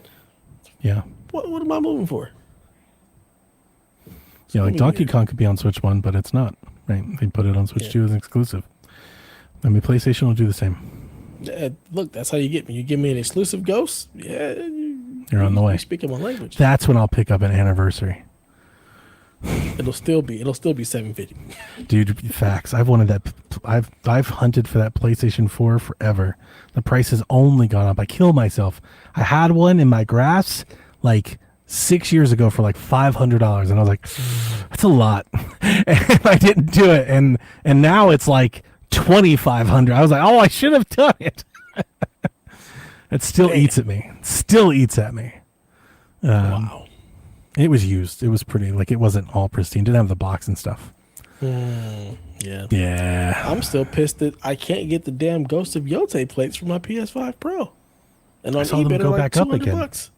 They went back up today. I saw Wario had a post about them. Motherfucker. Twitter, he got off social media. I'm good. I can't do it. You missed it, bro. My God. And You gotta start. Crazy is I have you gotta the start site- looking at the. You gotta start looking at the webhooks channel in the Discord now. I ain't doing that. I have this site like up on my phone, and I just go in there occasionally and just refresh the site to see if they're available. Mother. Them shits sold out. I was like, I just saw those plates, the white ones with the gold. Mm-hmm. I saw the picture because I love those plates too. Rat bastards. Oh, wait a minute. Add to cart. See, Let's sign in. Let's go ahead and make this happen. We have to have a podcast break here because if I can get these, I'll be. this is really yeah. Like excited. we're waiting for you. I can't go on. We're all on Watching it live. edge. We're rooting for you. We're sending you our energy. Spirit bomb. Get those Okay. plates. Get those plates. Okay. Get those plates. Come on. Let's go. Prolonged eye contact.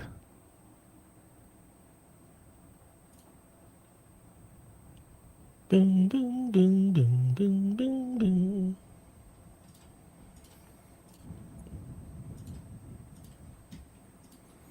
Damn, it takes a lot to check out the PlayStation Store.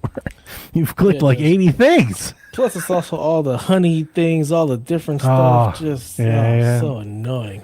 Gotta get that 8 cents. I do the same thing.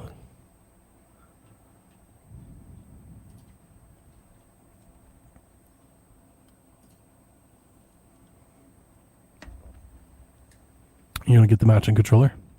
No, I No? only play with the DualSense Edge. Then your console's not going to match your controller. I don't care. Oh, that's a problem. It's like wearing different color socks, man. What are you talking about? Nah, I don't care about that at all. That is not Oh. bothering me in the least because I'd never use the controllers. I only use Ooh. the DualSense Edges. I can fill some time here. You know what I got excited about? Hmm. I bought a cheap Pro controller when the Switch 2 launched because the Nintendo Pro controller super expensive. It's like $90. I was like, I'm not paying that for a controller. So I found this third-party controller is for Switch 1, and they patched it to work with Switch 2. And it's called a MOBA pad. It's their cheap one. It's like the N15 or something. I don't know what it's called, but it's the cheaper one. And they have like an elite one that's like $100. Not that one. The cheap one. I got it on Amazon at the time. I think it was $29.99. And the reason that I got it is it has Hall Effect sticks. It's an Xbox layout controller. It has replaceable D-pads, so you can use the dome or you can use the thing. It supports gyro, and it has an NFC reader and supports Amiibo. It does everything the Pro controller does except wake up the system. Wow. On Switch 2, only the Pro controller and the Joy-Con wake up the system. None of the other controllers do. About I think like a week or like 3 or 5 weeks ago, I came across this cheap controller shared in the Discord. It was like the first controller to wake up the system, and then like the 8-bit do 3 that just came out. They added something to you when you shake that controller, it'll wake the system. It's like it's got its own different protocol or something, but people are figuring it out. So I stumble again the Reddit where I joined the Moped to keep up with these sorts of things, and I saw an update that came out a week ago that I'm just seeing today, where they updated my controller to wake up the Switch 2, and I had to go in and pair it and fix all the settings and patch the firmware. But now my Pro controller does everything the Switch Pro controller does. It's like one of the better $30 purchases I ever had. It's great. Very nice. Yeah. Lord Stern says, late to the party. What if PlayStation and Xbox have a light version that is also a phone? Each team up with Apple or Android and charge $800 or $900 as a dock and a controller included. Hey. Yeah. Yeah. I mean, that works. I kind of hate that, but it's so corporate. But yeah, I get it. And no, this was not it was the Slim, not the Damn it. Pro. Justice for Dev. So I'm going to walk you through this pairing process. So I had to hold down the home button, and then I had to hold down the home button and the plus button for the lights to turn green. When the lights turned green, I had to turn on the Switch 2 and then disconnect the left Joy-Con. When I disconnect the left Joy-Con, my controller would change colors to red. And then I'd put the Joy-Con back on, and then it saved the protocol. And then you turn the Switch off, and then you press the button, and then it'll wake the Switch up from now on. It was like the most bizarre. I was like, this can't possibly. Like, I don't know what this is doing. How is this working? Take the left Joy-Con off?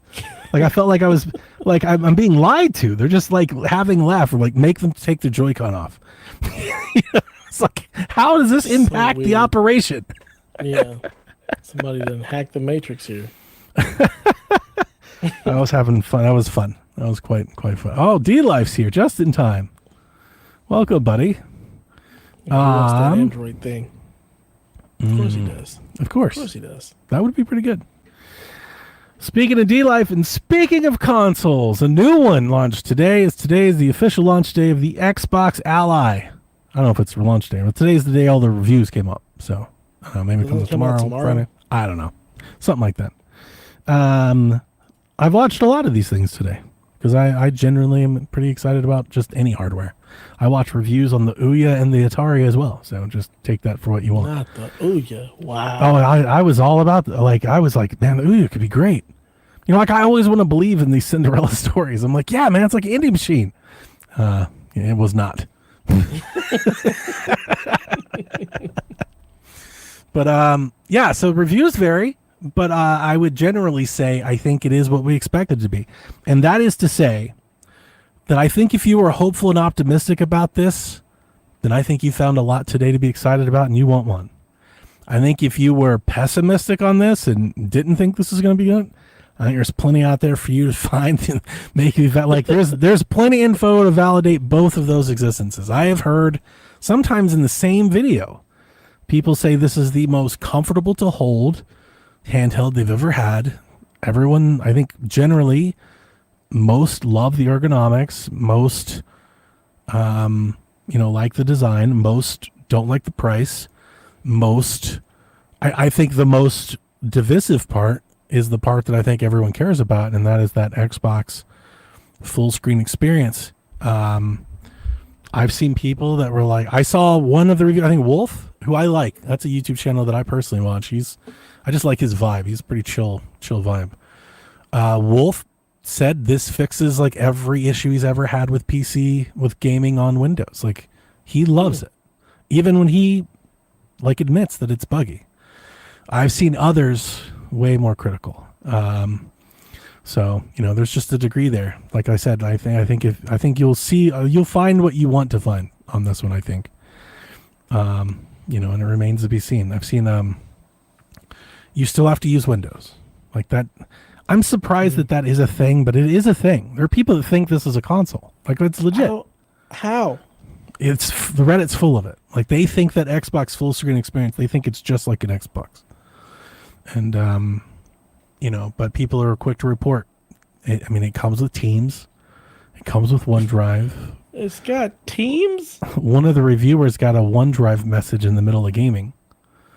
The Windows mode, like it doesn't sleep.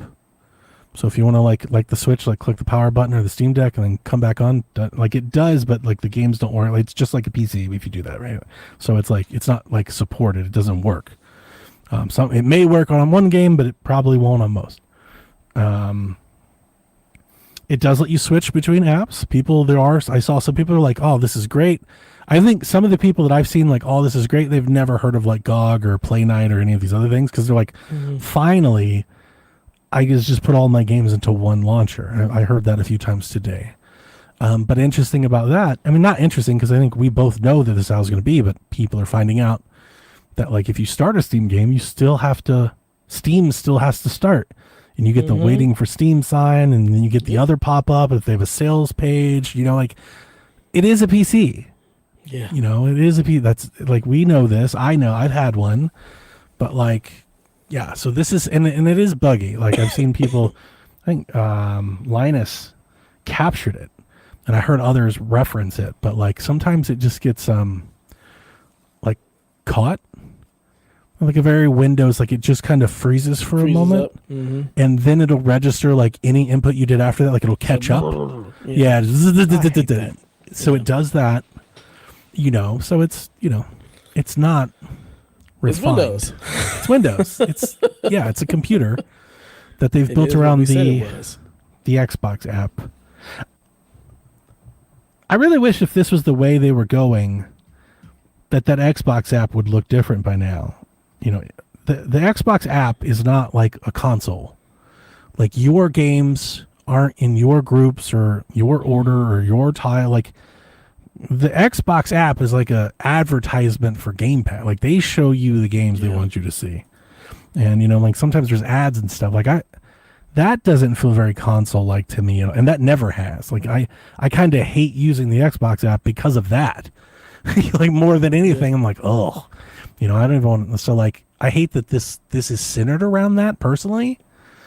But again, there's a lot of positive out there too. There's people that really like this. I think those like the 128 channel. I like those guys. I think they have really good production. And personally, I started following them for controller. They're one of those outlets that really they review like every controller, like Kevin Kinson. I like that.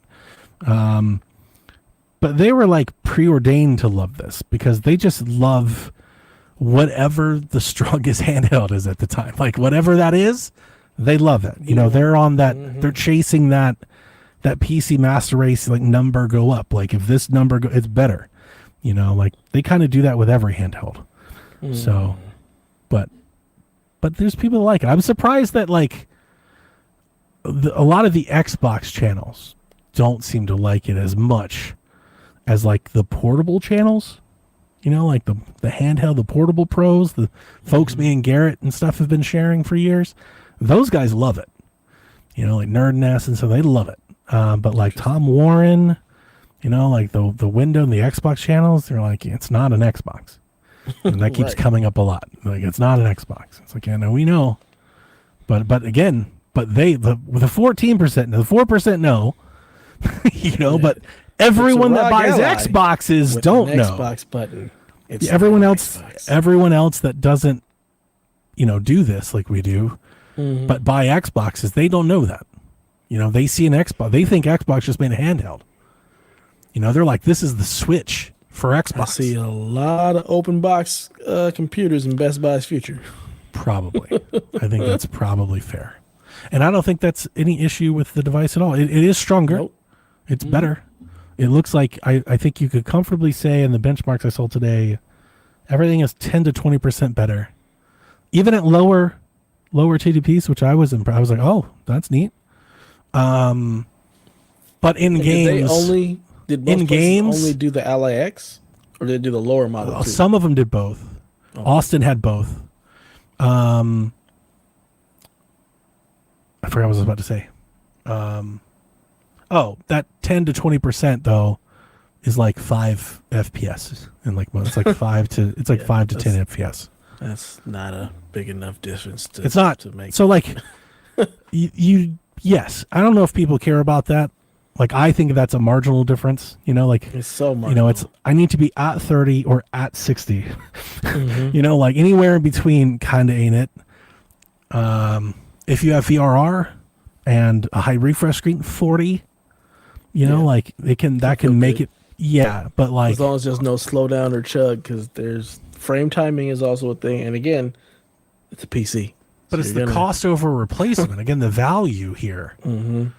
If it's 10% better than Ally, and you can save $400 or $500 buying an Ally, because you can. I know the prices is $7.99, but those things are on sale all the time, and you pick them up used, like they're there. Tree fitty, like go to the pawn shop, like I just did. I just got one, dude. When he accepted, like I expected him to say no, but I was like, oh god, like it's like I got that for like less than half. I was crazy. Like, oh man, I hope it's not broken, but it looked great. You know, we'll see. I'm putting SteamOS on it anyway, so what does it matter? I'm pretty excited about that one. And then Jack can play Rise of the Ronin at 800p, 730 FPS. Now, I think it's better than that. It's not this, whatever the Z2 Go is. It's like a Steam Deck level chip, but it's a little bit more modern than that. But yeah, that's the Xbox. We have a portable handheld from Xbox. It's out in the wild. We live in that world now, Dev. So who's getting one in our Discord? Rude and most folks talk themselves out of it. Like, I don't think there was a lot of enthusiasm to begin with. Now, so one thing that I feel like they were pretty hype. I'll say that I was definitely wrong on it. I'll say I was wrong. Everyone talked about how comfortable is a hold, but honestly, everyone talked about how light it feels because of the weight distribution of those handles. And I just never thought. I still think that thing is humongously big. Like, that is a chunker of a system, dude. But apparently it feels very good to hold. Just looks fugly, and you'll need a keyboard case to carry it. But, keyboard case. But it's out there. I suggest... Because there are these people that just chase that dragon, that 5 FPSs, FPIS, 5 FPIS. I suggest you, like Grouchy, you go pick one of those off cheap. That's what you should do. And then put the 1000%. put the full screen experience on that. All you got to do is join the beta program and download the update. You can add that thing to any of these handhelds. Do it. So, we got PlayStation Non-Essentials, Silent Hill 2, which leaked earlier. That's been confirmed, and it's coming alongside Until Dawn, As Dusk Falls, V Rising, Yakuza Like a Dragon, Poppy Playtime Chapter 1. Ugh. Terrifying. Devin. Wizard with a Gun, and Tekken 3 on PlayStation Classics. I loved As Dusk Falls. That's a great game. I'll have access to all of this and we'll play none of it. Well, not Tekken 3. I won't have access to that. But I wouldn't play that anyway. And I could use some free Silent Hill in my life. That'd be nice. Dev, Ghost of Yote had the biggest first-party launch in Europe for PlayStation games since Spider-Man 2. As it should. That seems Damn big, straight. right? Yeah. I mean, Yote is it. He's him. He's him. Legend Za leaked, not just that, everything Pokemon leaked this week if you're not seeing that on social media. But Legend Za itself is leaked, both illegally and the Pokemon. So everyone knows all the Pokemon in the DLC, and everything about the game. That sucks. And you can pirate the game. Pokemon's been going through this for some time now. I'm not going to talk about this now. Half the part is because I don't even understand half of it, but there was a leak. Pokemon folks got into like servers or something, and I guess they just released it all. Dude, they know the roadmap for like the next 5 games. They know the budgets, which I don't know how much to believe because it makes for a juicy headline, but like, is it factoring in marketing? Is that the final? But like, like I have questions, but if just the headline, right? The perception, the impression, they're saying like they made like, I don't know, Pokemon Scarlet and Violet for like $12 or $15 million. It was like, oh no. You can't let that get out there. Your giant monster game that makes $1 billion you're putting pennies into. That maths. That's what it looks like. They keep even the new one that comes out tomorrow looks like a fucking PlayStation 2 game. Like it does, but nobody cares because we care, but not enough to not buy it enough because we're addicts and we need to play a fucking Pokemon game. Correct. Yeah, I'm gonna let Rebecca try to explain it. Like it's normally I love a good juicy rumor. These leaks I don't like as much. I think because it stings from like when this happened to Xbox. Like you remember Xbox had this. We learned about the consoles and the controller. We had like pictures and everything. None of that shit happened. None of it. Like we've seen none of it since then. Like everything had to change, and I'm so like. Part of me, it's hard to do that. But then here's the other side of it. There's so much of it that it's like overwhelming. It's like, like if it was one leak or two, like I get it. But this is just pages. Just kitchen sink. They've got like emails of employees and like inner office drama. I've seen a headline. I'm like, dude, I don't even want to know. Why do you want to know? Why does anyone want to? But they're Pokemon fans. So I have learned in my years of Shaq that I do not count. I am not good enough. I am not worthy of Pokemon fandom because these Pokemon fans go fucking hard. They go hard in the paint. I do not. I am a casual Gen 1er at best. But like they love it. Like Rebecca, she's messaging me and Delvin. She's like, I got such and such. I'm like, cool. I don't know what that means. I feel old as fuck. Sure. She's that big in a Pokemon. I had no idea. Oh yeah, I don't get it. Yeah. I know Kyle is big into it. Like I see him posting on like when I go. Oh, Kyle's legit. He's a machine. I'm like y'all are really still in the Pokemon. This is awesome. Like this. It blows my mind. But yesterday, again, I was way too old for it when it came out. So on Shaq, we talked about like the new Pokemon. The Pokemon Tomorrow has like mega Pokemon. They get big and look a little bit different, right? Is that shit you posted in our channel? And I was like, that's not. I hate this. Digimon. I've never liked. No. So that design is a Pokemon that I think looks like a like it could be a Digimon. And I showed this to Jack. So that's what I was telling you about. Here's where I was going with this.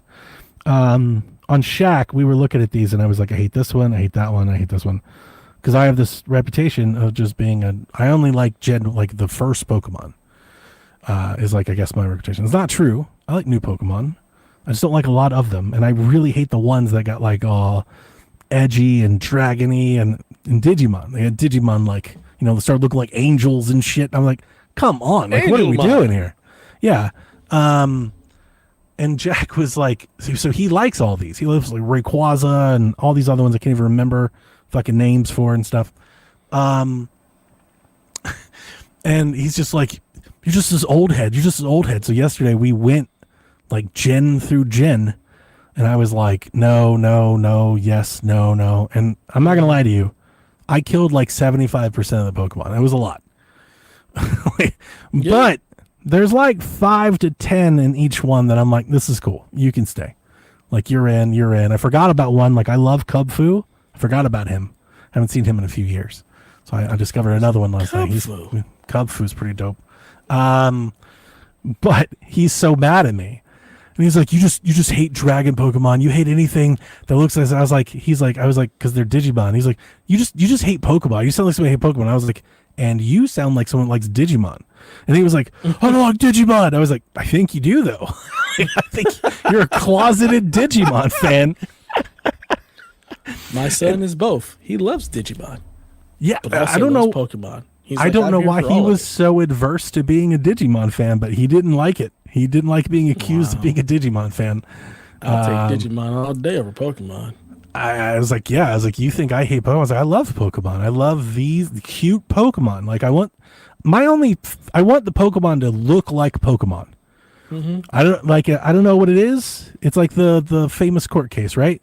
I don't know how to describe it, but I know it when I see it. Mm-hmm. It's like yay or nay. It's a very simple test. It's a little. Do you look like Pokemon? You don't have to be cute. You can be scary. You can be edgy, but still there's a charming. Size, charm. It's small. Whimsy. Need to be like, a dragon. Still be Pokemon. Correct. Yeah. If you start looking too much like Anime Monster, no, you're a Digimon. You're a Digimon. If you're an anime monster, you're definitely a Digimon. We have a franchise for that. You don't belong here. Or they're just straight like derivatives and clones of already existing Pokemon. Like I don't know what it's called, but like there's a Rhydon. I like Rhydon. He's like a rhino. He's black. He's got big horn. He's big, punch, powerful guy. There's another Rhydon lookalike in some gen later that's like basically the same thing, but he has like a skull on his head, like a helmet. Like, I'm like, this is just Rhydon dressed up. Like, get rid of this nonsense. I don't know why. This is like my biggest Pokemon hot take. I don't know why the Pokemon company has always behaved and acted like every new gen they got to give you 1,000 or 100 Pokemon. Dude, like 10.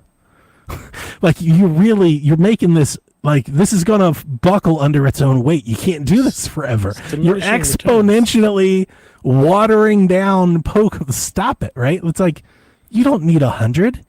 Give me your best 10 and just add them. And now you have got to play a new game to get the new 10 you didn't get before.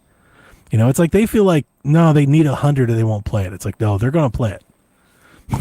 You could put one in that motherfucker and they're going to play it. But yeah, I'm not down with all that. That's a weird looking thing. It's not my favorite, but passes the Pokemon test, the Donnie Pokemon Index test. Pass. Because every time I see that thing, I'm like, that thing looks really weird. I don't know if that's a Pokemon. The sad part for you, and you got your son Violet.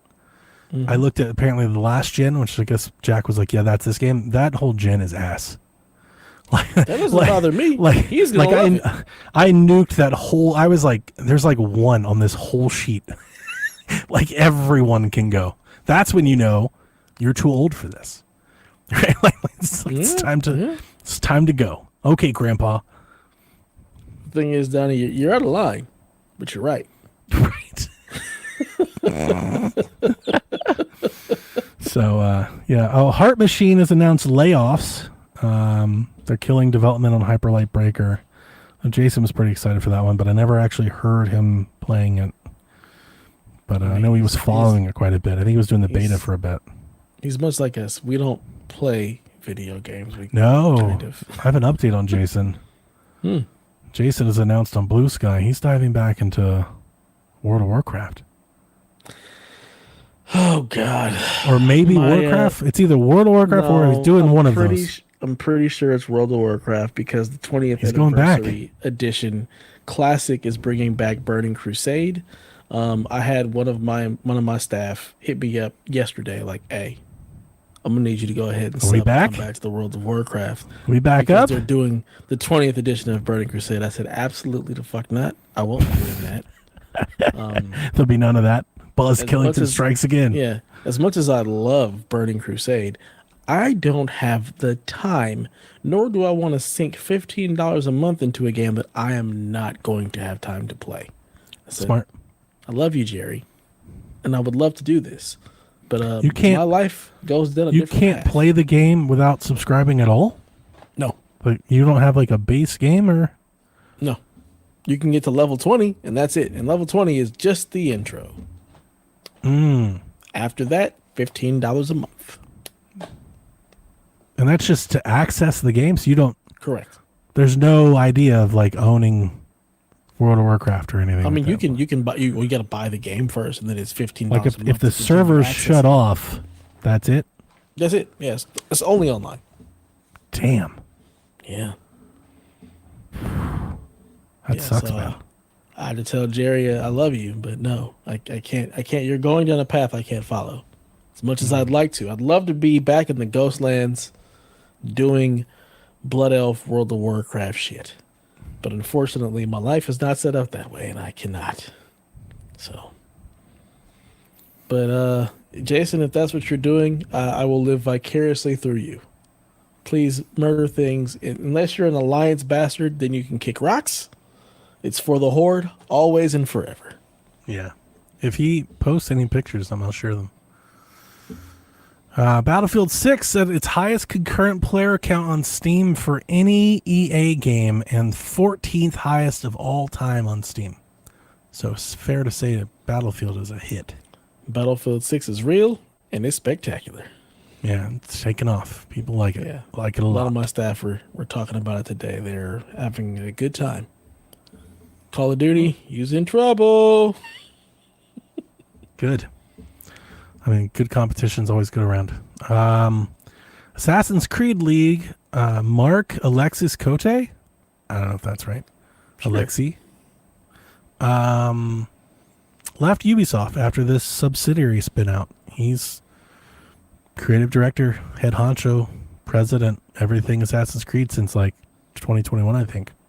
He said, you're going down the path I can't follow. I'm out. Pretty much. Y'all do this stuff yourself.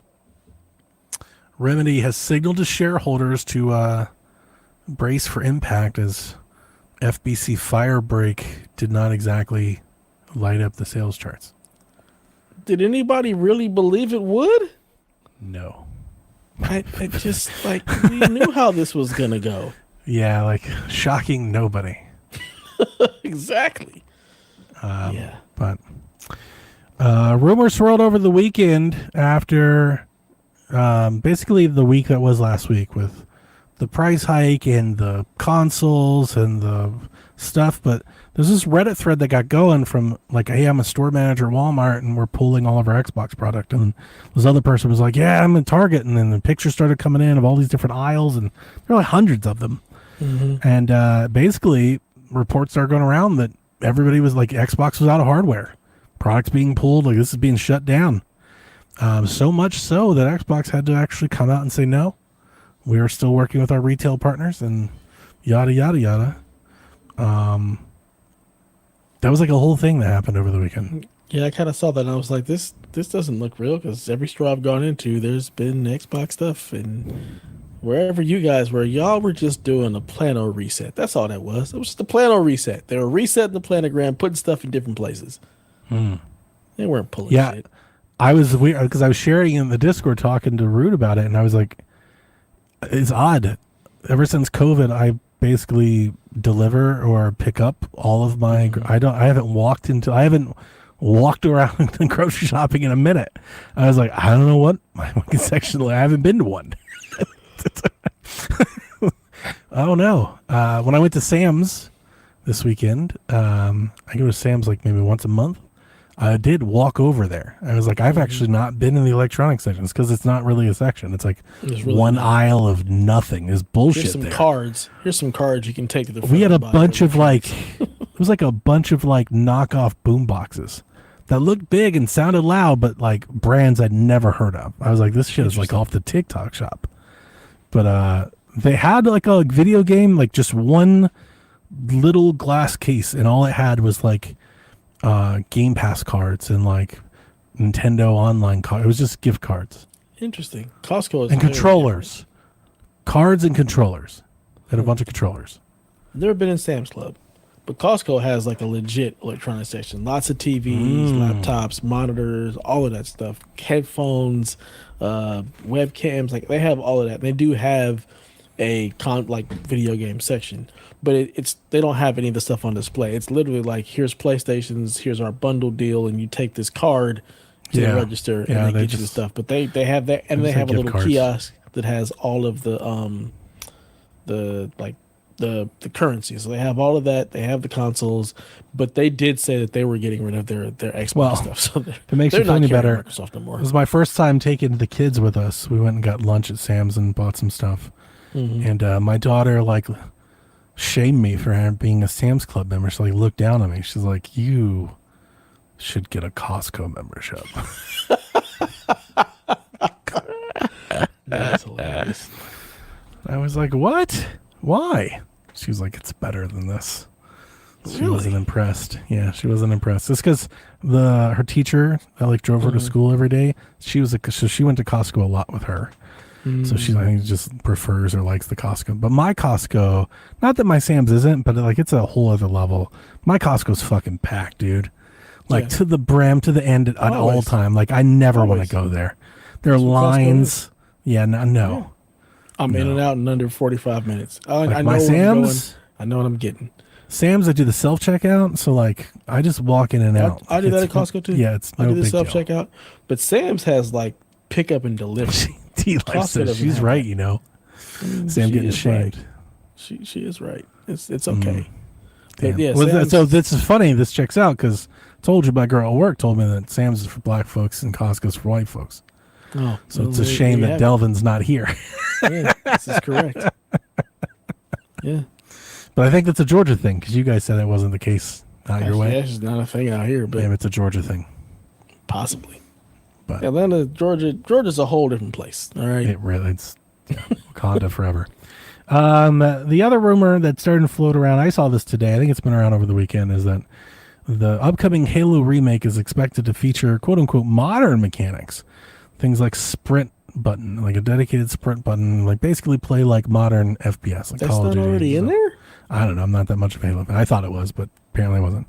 And they're saying it could be Halo announced was- this month or teased this month at the Halo Championships. And Phil did, allude that there's some Halo thing coming next year. This has been reported on a lot. So yeah, this could be it. Didn't they just do that with the Master Chief Collection? What are we're remastering the remaster? Like what? Yeah. What is this? We're remaking it. It's going to be Unreal Engine 5 Halo. Lord have mercy. So Good luck. Good luck, Halo people. I hope you love it.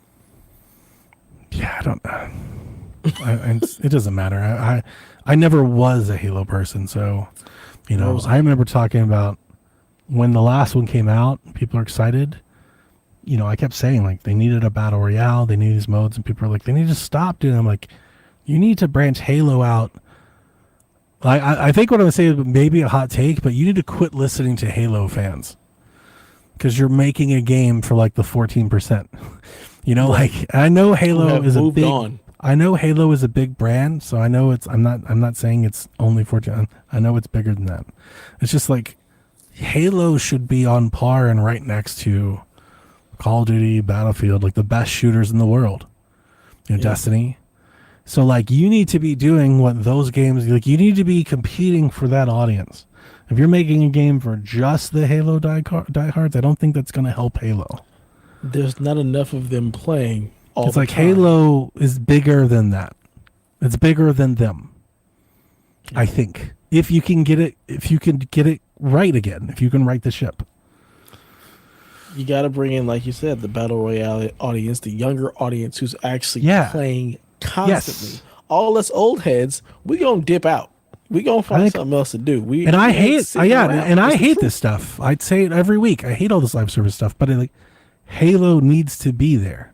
If you want Halo to succeed, yes, Right. It's like that's what these things do now, and Halo needs to be there. It needs to be represented. You're gonna get left behind if it hasn't already. Yeah, they've been left behind. They are the left below. That's really So- what they are. I don't think. I mean, my understanding is that this Halo remake is just the campaign, but I think there is like perhaps a live. I think there's a separate multiplayer something happening too. So this would might be want like to the do lead that. up to that. If they want people to pay attention to Halo, it better have a multiplayer component. It's a shame because Bungie left and made Destiny, but like Destiny is exactly what Halo should have been. They should have just made Halo and then just kept adding Halo for a decade. Mm. You know, and I guess wasn't that the idea with Infinite, but we never got out of the gate. Infinite definitely was not infinite. It was finite. Right. Very Let's go ahead finite. and rearrange them letters. Cute. Finite. Minimal. You know, day one edition. And it stayed that way. Only one edition. No, I don't think that's fair, right? Like that got better. I remember that multiplayer came back around. Sean was playing it for like a year there. Like I think a couple years later. Like I definitely think Halo Infinite improved. Not the solo stuff, but the multiplayer I think got a lot better. Make sure we're Yeah. not killing somebody's damn game. We didn't kill it. They killed it. Yeah. We're just reporting Anyway. it like it is. That's the news and rumors. For sure. All right, so Root is back. He actually does have an update. He's not still on vacation. I have not said a thing about this season, so I'm surely going to get trounced. But the scoring update for right now is NBA Bounce comes at a 66 under the 68.5 line, giving everyone a point in parentheses besides Devin. We also got a point for the over on Battlefield 6 as it comes in as an 83 with a line of 80.5, again in parentheses Nice. besides Devin. Good line. And unfortunately, no points on Little Nightmares 3 as it comes in at a 72 way under the Yeah, that 81.5 line. that sounded pretty disappointing. I read some of those reviews because I was I've always been kind of interested. Like on paper, Little Nightmares looks like it should work for me. I tried it on I think PlayStation Plus of all things, the first one, and I played it for like 30 minutes and really wasn't into it. But I think maybe I just wasn't into it at that moment. I don't think I gave it a fair shot. Like every time I see it, I'm like, this looks like a bunch of games that I play. But that day I was just like, I don't know. And so I was kind of interested, but yeah, I still probably am interested. I'll probably get it or try one of the other ones maybe. But It's yeah. a 72. That's a great score for you and Delvin. True. Yeah, it was not the score so much, it was the things I was seeing said about it. I couldn't tell you a thing. It was about of games. the like the bland nature. You know, people were like the writing and everything's a bit generic and doesn't really. And I was like, oh, that doesn't seem real ambitious or pushing. You know, or real interesting. You know, that was it. It was more dulling the interest than like, you know, it was short or the frame rate. It wasn't anything like that. People are talking about the content of the game not living up to it. It's just boring. Sort of like that was kind of like just my high level, you know, scrolling around seeing headlines. That was the vibe. Was that Gotcha. it wasn't all that interesting, and I was like, well, a game like that really needs to be very interesting. Yeah. You know, like Inside. Inside is interesting. You know. Oh well. So currently, that makes the score the Rude with 4, Donnie and Delvin both 3, and Devin bringing in the rear with 0 points this season. The rear. Yeah, that's what. So much rear. Yeah, that's what it is. So right now we've got over under 83.5 for Ninja Gaiden 4. The Rude believes that'll be under. What say you, Donnie? Yeah, I'm also going to take the under. Damn. It's Platinum, right? Platinum's making it, and they're not like, I don't you know, they're hit or miss. They really hit sometimes, and sometimes they really don't. Platinum's not everybody's cup of tea. Is it a Platinum? Or is it Platinum and Team Ninja? They're doing it together. It looks very Platinum-y. Or at least the last time I looked at it, it looked very Platinum-y. It's on Game Pass, so that's an automatic points deduction. So yeah, I'm going with the Wow. under. Yeah. Unfortunately. Well, I know Ryan is very excited. He loves that series. I liked it on Nintendo. I never got into like the Ninja Gaiden. I never Black liked or any Ninja of the Gaiden. modern ones. I was like, Shit's wow, hard as okay. hell. It sure Y'all can is. keep it. Y'all can keep it. No, I was never into Ninja Gaiden. Like, no, I'm all right. I'm gonna try Next up- Ragebound though. Yeah. I want to play it. I still got to play Shinobi. I'm so I gotta fucking finish Shinobi. That shit is good. I need Thanksgiving in like the worst way. Like I need to get to the Thanksgiving break where I can like get in. Like I need 2 or 3 days of prolonged game time, and I'll be I can catch up a little. Be right as rain. I can really scratch some things off. And meanwhile, I'm just playing fucking Hot Shots and Lord of the Rings, just completely wasting time right now. But it's Right. like, You have the time. You just what I refuse want to the other play games. and what I need to play are in great conflict with each other. Like I'm playing Lord of the Rings because it's what I want to play, but I feel bad about it. There's great internal strife the whole time. I'm like, damn it, I could be playing such and such. I'm having so much fun over here. I really, that's not enough to quit, but enough to think about it, enough to complain. So next up we have over under 76.5 for Game of the Year sequel, Power Wash Simulator 2. The previous game scored a 75. The Rude believes over. I'm taking the over. People really love these things. I never played one. I mean, I haven't. How I've been Power playing Wash PC Simulator games. never happened on the Wii is mind blowing. Yeah. Bring it to the Switch. Put it in mouse mode. Call it a day. I'll go with the over 2. Why not? Speaking of bring it to the Switch, I bought your Final Fantasy Tactics game. Really? I want to try it. You like turn-based RPG level up systems, like job systems? I like Fire Emblem. I don't know how Fire Emblem works, so It's they a, said it's like Fire it's a Emblem. tactical. It's a tactical turn-based RPG. Do they have and, jobs? Sometimes they have classes or tasks to do, or there's like romancing and stuff too. No. I mean, like you start as a mage, and then you can level up and become a red mage or a white mage. Well, they or a have black different mage. things, but you can be different mages or different knights or different cavalry. You can get like fucking fly and shit. Yeah, Valkyries. Yeah.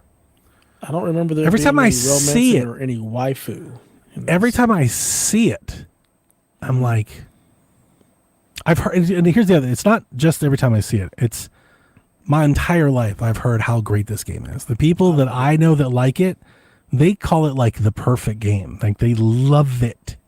And when I see it, I'm like, I like Fire Emblem. Like it looks similar.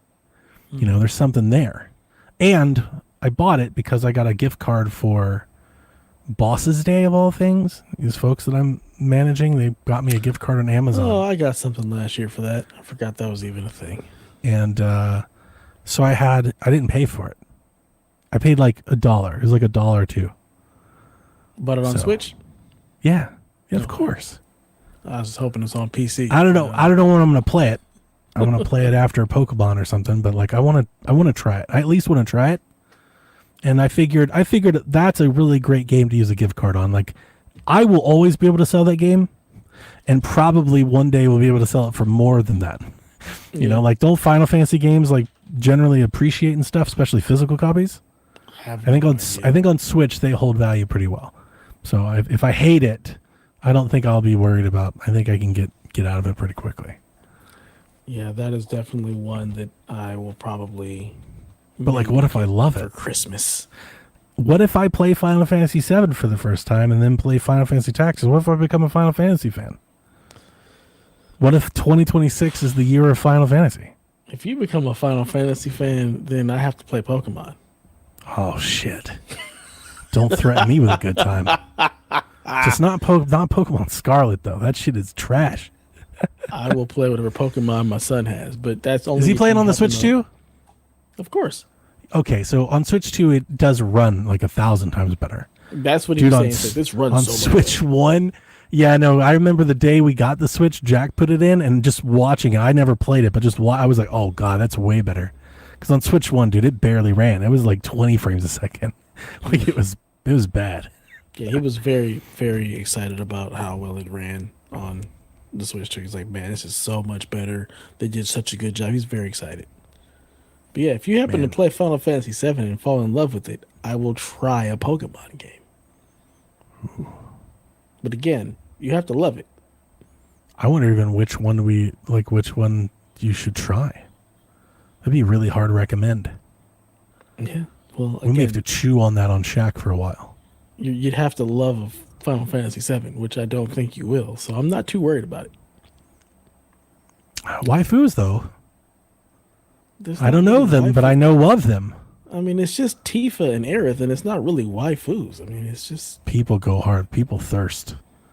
People got issues. For the girl with the suspenders, people thirst. That's Tifa. Yeah. They thirst for her. I've never even played the game. Noted hater, and I know I could recognize her character. Mm-hmm. Well, we'll see what happens. You know, that's notoriety right there. Pokemon in 2026. Maybe the next gen. So. I don't think so, Tim. You know what this fucking Pokemon game tomorrow is doing? They're putting Cubone in the fucking DLC that you gotta buy. Oh, so now you gotta buy the DLC. Fucking $30 of nonsense just to play with Cubone. They got you. And apparently it's not even tomorrow. Apparently I gotta wait for the DLC to come out. I was like, the DLC doesn't unlock the Pokemon? I can't at least get the Pokemon while we wait for the content? I'm like, no, that is the content. I'm like, God damn it. I just bought like a damn Street Fighter Battle Pass, apparently. Jesus. He sure did. Not happy about that at all. Bastards. Our last over or under 86.5 for Outer Worlds 2. The previous Outer Worlds scored an 85. The Rude believes this will be under. What did you say, 82.5 or 86.5? 86.5. That's high. Yeah, the last one got an 85. People love this thing, though. They sure do. Love it. I'm gonna take the over. I am too. It's got 87, 88 written all over it. Gaming needs this. It does. Gaming needs a lot. Xbox needs this. Oh shit! It's on Xbox. That's right. It's Game Pass. It's Game Pass. Point deduction. Oh no. We have the Nintendo bump and the Game Pass knock. Yeah, basically, everything is rated lower on Xbox. Come on, this is what it is. Game Pass kick down the stairs. 1000%. Well, there you have it. The Rude Day section live and in full effect, and he's winning. We can't have that. The eternal fourth chair. Yeah. All right, question time. TPR says, which standalone game never turned into its own franchise, but you wish that it did? He's going with The Last Guardian. I love that world, and it made Trico my favorite non-human companion character in gaming. Would have loved to see a sequel where the boy is a young adult and Trico was also older. My answer is Beyond Good and Evil, because we're still waiting on Beyond Good and Evil 2. That's a good bastards. I can't think of anything else that I'm like, this needs to be a franchise. I definitely. I did like I looked up games that needed sequels because I didn't have anything on hand. And the funny thing is that a lot of the games that they have on here like have sequels even if they're not sequels. Like they have like spiritual successors or like they have like Mario RPG. But like you've got Paper Mario. Like I kind of see that like it's still very similar. Yeah. And that just got remade or re-released, right? Like Star Wars, Chrono Trigger. I mean, Chrono Trigger has a bunch of different. Again, it's like spiritual successors. There's Chrono Cross. That's what I was saying. There's yeah. one more. It's not necessarily a sequel, but it's still the same. It's still a franchise. This fucking list has Spyro. It's definitely a Spyro franchise. There's like 8 Spyros. And didn't Spyro span Skylanders? Like, it's definitely a franchise. Yeah. Jack and them still loving Skate, dude. That's madness. Ooh, that's a good answer. That's probably my answer. Still looking. All right. Diddy Kong Racing or The Order Franchise of that? 1886? Oh, the Order definitely deserves more. Yeah, I really Yeah. like that one. The Order, yeah, I'll give you that for sure. Diddy Kong Racing never had a sequel. I need Katana Zero to be a franchise. What's happening? We're getting the DLC. Are we? Yeah. It's in the same place Replaced is. It doesn't exist. No. It's coming out soon. They announced he just had it Sure. in the summer. He dated it, right? There was a date? I think so. I don't think there was a date. No? He just say we're doing it? No, I think you're just right. say we're Now I doing it. remember. It's like, yeah, No no, date. you're right. It's Yeah, just like you're right. Replaced. It doesn't exist. It's not real. This shit's digital. And not in a good way. Mm-hmm. Metroid Hunter 101, who I've never seen before. Is he a Nintendo Shack or is he just new? So he's in the Nintendo Shack, but he's not necessarily new. Okay. We used so to he's be been around. partners with him. He's from the Make Us Better crew. He used to be in the podcast. You remember Nintendo Nostalgia? I mean, I've heard of it. I've never listened to it. That's Jacob and Ryan. I don't think they don't podcast anymore. Okay. I don't think. Maybe I have that wrong. Sorry, Ryan. I don't think they do.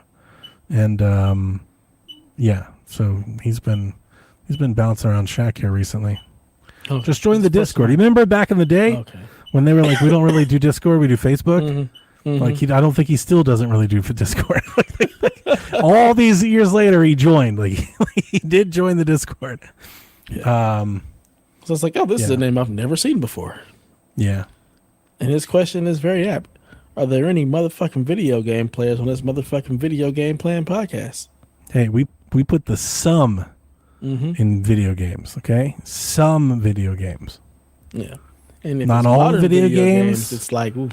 Not all the good video games. Not all the recent video games. Some video games. And most of those are being played by Donnie.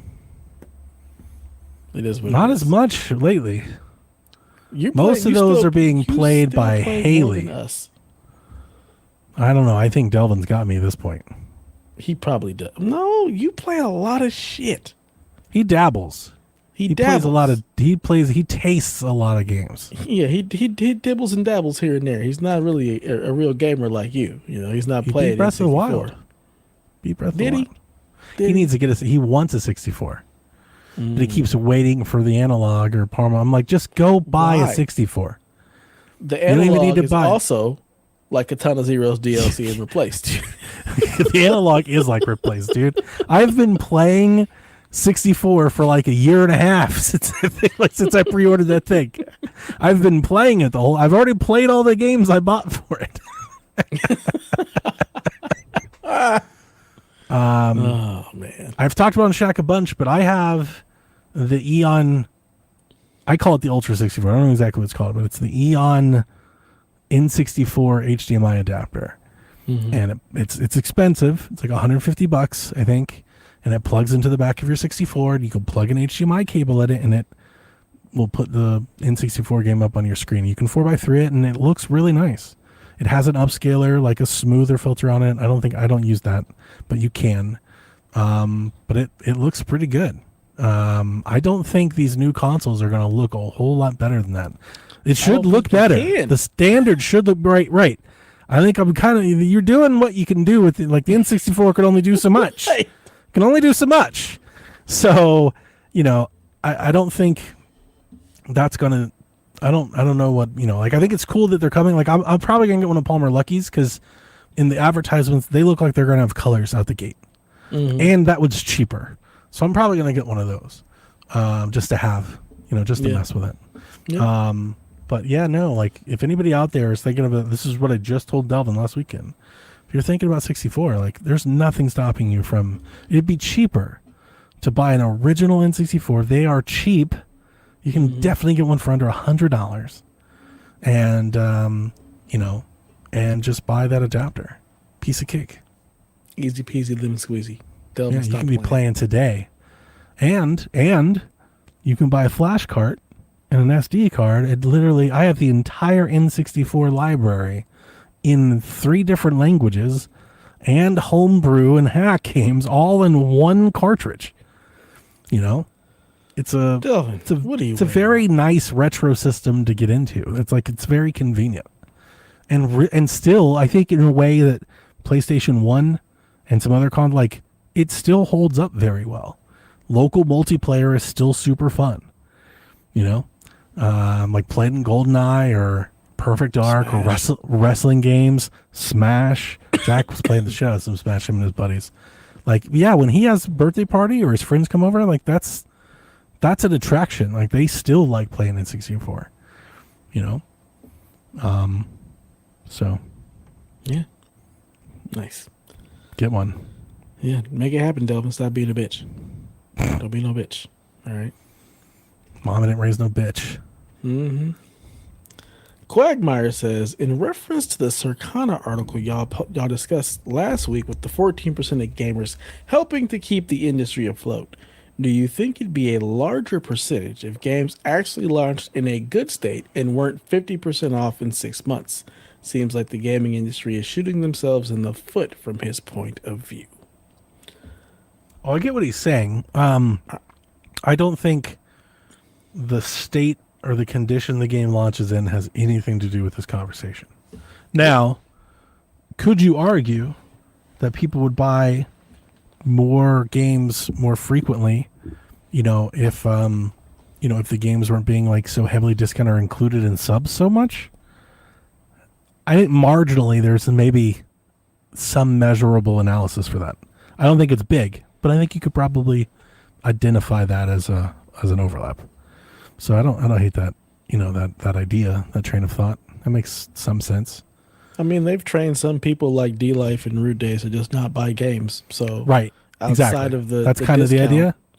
It's also the fact that there's the subscription services and people don't buy games. But I don't think it would be big enough to make a difference. Yeah, my ultimate point is that I would disagree with the theory just out of the gate that gaming for the most part has generally always been like this. This isn't new. 1,000%. Like you go back to the 90s, most people weren't buying a system in 10 games. Like I grew up poor, I didn't have a lot of games, but even the kids that I knew they weren't buying a game every week or every month. Fuck, most kids I grew up with had like 3 games. And they played those 3 games for like 7 years. Like, especially N64. Most of my friends in 64 games were expensive. They were expensive as hell. They were super expensive. Like most of my friends had like seriously, like 1 or 2 games, like maybe 3 or 4, but not many more than that. I don't think people realize how big of an influence Blockbuster, Hollywood Video, game rentals had on this, because you got to think about the amount of games they were buying nationwide. Mm-hmm. That doesn't happen anymore. And yes, the game trends are still the same. People are still only buying 3 to 4 games. Yeah. That hasn't changed. But back then, you played a shit ton more games because you could rent a game for a weekend for $5. You don't have that anymore, and those games aren't being purchased. So that's a huge amount of sales. That's true. No longer exists. But I generally still think even then, I just think the majority of the market just doesn't play many games. Yeah, that hasn't changed. That's always been the same. That's been there. This is why I've always said, for as long as we've been doing this, I've always said when we've argued about consoles that I would buy a console for 1 game. My argument is I think most people buy a console for 1 game. Like that's generally like a lot of people just play their game. Yeah.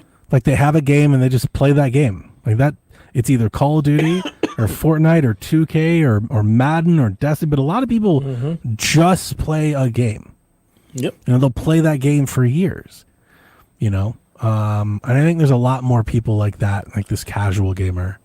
That was my argument to him in the Discord. Yeah. I was like, the reality is this doesn't matter. And I said also the launching in a good state, I feel like that's way overblown. the vast majority of games launch in a much more than playable state. But the thing is, we've got all of this social media and YouTubers that nitpick the shit out of things that most gamers aren't even going to notice or realize is an issue. Yeah. Yeah. I mean, just to use maybe like some math here, like we kind of know this is the case because even when the games go on sale, those games aren't selling to the majority of the console base. Especially like in maybe remove Nintendo because they have a very unique attach rate. Like they don't count as like it's different. Like remove them from the case, but just comparing PlayStation and Xbox, PlayStation's exclusives, like their first party, only sell to like 10% of the customers. Like their best first party game sells like 10 million copies. Spider-Man does more, but Spider-Man reaches out. Spider-Man is a mainstream game. You know, but most of their games sell like 5 to 10 million copies, but they sell 90 million PlayStations.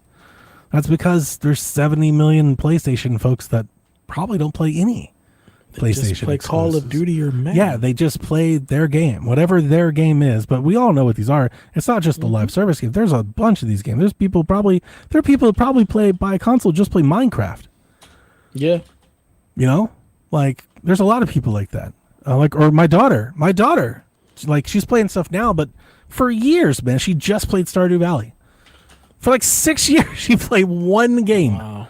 You know, I think a lot of people are like that. And I don't think that the vast article, majority. like, yeah, we've been proven that most people are like that. So I don't think that's going to change.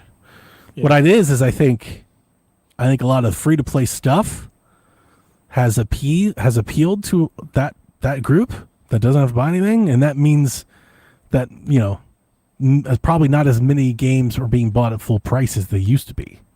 Yeah. You know, so they're trying to get more out of that. That's what we've been talking about for a while. Yeah, I told him, I was like, yeah, the reality is you have the old heads who are still buying just the one game that they're playing. And then on the flip side, you have the kids who are literally playing all the free to play games and maybe buy a game a year.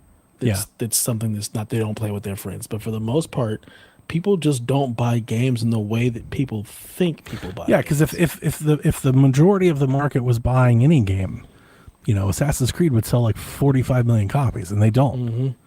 Mm-hmm. They don't sell that much. Yep. So. I mean, Ghost of Yotei only sold 1.6 in like its first week. But how many PlayStations are there?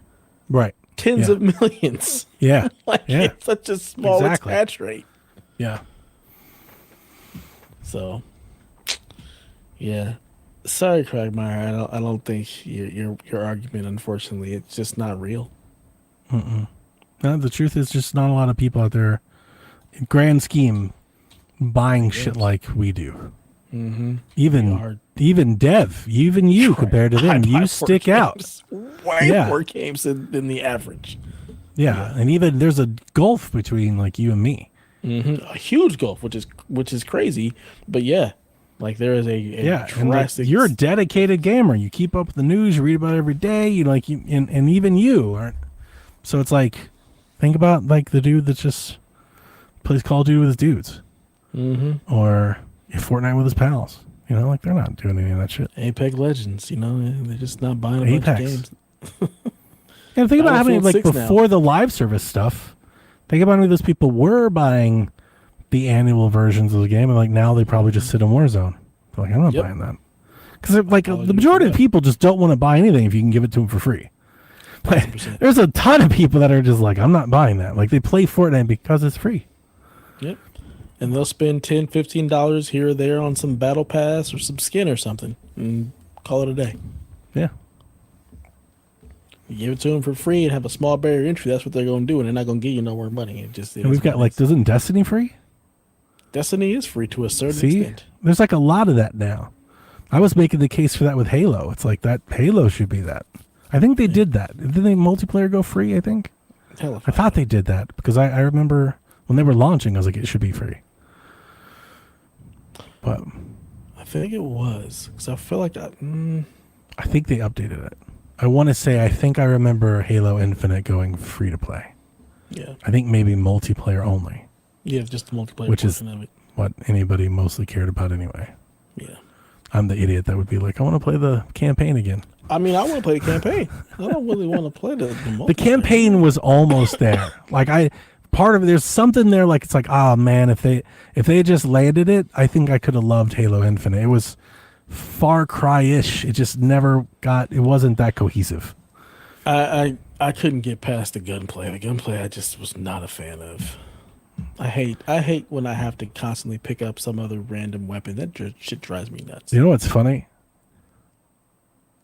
Like generally, like in a modern shooter, I don't think I've ever picked up a game and was like, I can't play this gun. I think I've just always played whatever the gunplay is. Yeah. I think I have been Like I don't know how to discern between what different gunplays. Like I know it's different. I know I play Gears is a completely different Call of Duty, right? But they're all generally like a modern shooter. The controls generally the same, right? Aim left, shoot right. Grenade top button, reload. It's basically. I also see how you play. Like you're aiming for cinemass and just dumping clips. I know they feel different, but like they're all, more or less similar. And you're like the nuances between how each feels matters to me, and I'm like, holy shit! It matters a whole lot. Like I'm like, you can kind of adjust to whatever, right? No. I don't want an AR. I want a scout rifle. Oh man, a hand cannon of some sort. Maybe a submachine gun. Like I have very nuanced types of I'll guns. shoot Even whatever in Call of Duty. I pick up. I'm not that way. Whatever I find. And Halo is even more egregious because I got to pick up these weird alien weapons. And then they run out of ammo, and then I just I'm out of whatever. They do run out of ammo a lot.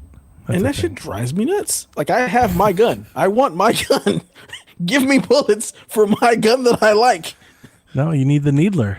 I hate that with thing. The little guy is going, ah! I hate that thing so much. Yes, I get very nuanced. But I don't think this is the same at all, because what you're talking about, it's very finite. It's very acute. But like I am that, like, is a big reason I've never liked the driving in Halo. Now I don't think that's a hot take at all. Driving in Halo is different. Like it's, like it's nothing, it does its own thing. But like, I'm just like, I've always been like, why don't you just drive? Like every Ubisoft Grand Theft, just drive. You motherfucker, just drive. Driving in Ubisoft games was super weird to me for a while too. Like, they weren't the best at that. Like, but at least it was like standard driving. Doing what? Or Halo, where it's where you point to steer and then the car catches up to you and you can like shoot independently. I get what they're doing and why they do it. I just don't like it. It's like I appreciate that you can do like kind of two things at one time, and it is good. When you get used to it, you can pull it off. I'm not even saying it's hard. Like I've played it, I beat the games, but I just don't like it. It's like your gunplay. I just don't like it. I would rather it not be this way. Just like, man, I thought we fixed this with like Mario Kart. Why are we fucking doing this like this? Yeah. Madness. Yeah. Get it together, Halo. Q43N. Last question of the night. In honor of the death of Xbox, what is your Rushmore of game consoles? The death of Xbox consoles. No, just Xbox. I said what I said. Dev. I said what I said. Rushmore of consoles, huh? Best or favorite? Does it matter? For me, it's always different. Favorite. For me, it's always favorite. My favorite and best answers would be different. All right, hang on. Best doesn't Can we do exist. best? It's just favorite. You can do best. I won't be. No, can you contribute to best? Like, do you think is best? I'm too biased. I can't remove my bias. I would say best are. Oh, you're gonna hate this. Yes, I am. I kind of hate this. Up there. No, I wouldn't do that. Not in the best argument. I want to say PlayStation 2, 4, Switch, and now I need to fill the fourth one, and I feel like it should be Super Nintendo, but I'm also feel like I'm ruling off, like, am I overly ruling out like a Game Boy? like a portable. Like portable is such a thing. Like I have the Switch, I have representation, but like portable gaming is huge, and to only have the Switch feels, or does that count? Because it's not a console. Doesn't count. Not a count. Okay, it's not a console. All right. Then Super Nintendo, PlayStation 2, 4, Switch, and Super Nintendo. I can respect that. Best. I can stand behind that as best. Yeah, it's got all. Like I want to think Wii, but I feel like I have the overlap with the Switch. I think here's one. The Wii's more influential than the Super Nintendo. It is, but does it? It is, right? And this is where I have the problem. But it's influencing in a different way. Yeah. A way that we don't like. Like a way that doesn't touch the hardcore customer. There's that, and it's the fact that like people just got it for Wii Sports. Like I don't think just Wii. I mean, good point. Yeah, but the attach rate was huge. But just what the Wii did in terms of, so like the PlayStation and the Wii both took video games mainstream. Mm-hmm. PlayStation with the DVD, Wii with the controller. Mm-hmm. Everybody, like anybody, could play the Wii from get go. I think they're still the number 1 and 2 best selling consoles of all time. Still, right? Yeah, and then the PlayStation 2 introduced the DVD. Like it became the easiest add-on. Mm-hmm. Oh, we don't want to buy. We're not paying a $500 games machine. Oh, but it's a DVD player. Well, we need a DVD player. We want to watch movies. We might as well get the one that also plays game, like, right? Yep. So both of those went super main. So I think both of those are probably the most influential 1000% consoles of all time. And then maybe like the 360, like right behind those two. Yeah, because that's what started the influence of everything we know today. Gaming. Yeah, social gaming, live services, indie games, digital distribution. But I still think, but the Wii and PlayStation 2 is above that. Yeah, absolutely. But the Super Nintendo, influential to game design, IP, legacy. We're talking about some of the greatest video games ever made, still, to this day, some of the best entries in its series. It still holds up. It does. The timelessness to the art. So it's like, and that one I will give, and that one, games best went out over sales best. Yeah, because it's crazy when you think about it. We're still like Shinobi is basically a Super Nintendo game. Facts. And it's and here's the other. It's coming back around. Hollow Knight, Ori, like all of this is just people growing up being like, "That's cool, you're doing Call of Duty and shit," but I'm missing the games I grew up on, and now they're making those. 1000%. Yeah, I feel good at that. PS2, 4, Switch, and Super Nintendo. Now, what's your favorite? So my favorite Super Nintendo is definitely up there. Like that is my favorite console of all time, hands down. Then it'd probably be PlayStation 2. And a lot of that is just because of the nostalgia of like, that's when I had time and I had a little bit more money to buy more games and play a lot of shit. So I had a lot of PS2 games.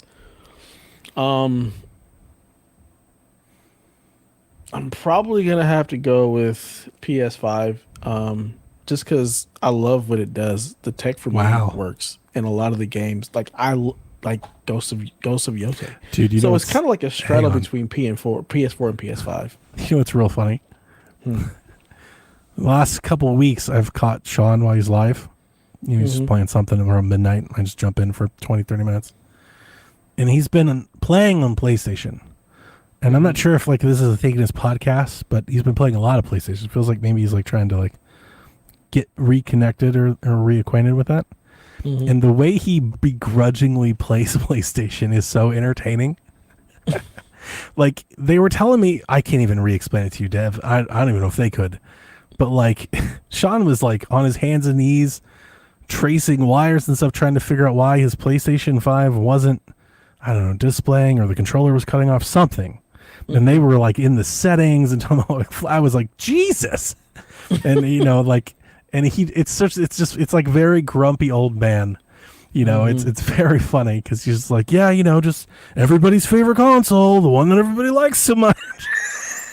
why are you playing it? Like, I don't understand that type of behavior. Like, people love the Switch too. Oh, I'm not gonna force myself to play it because everybody's favorite. Dev. What?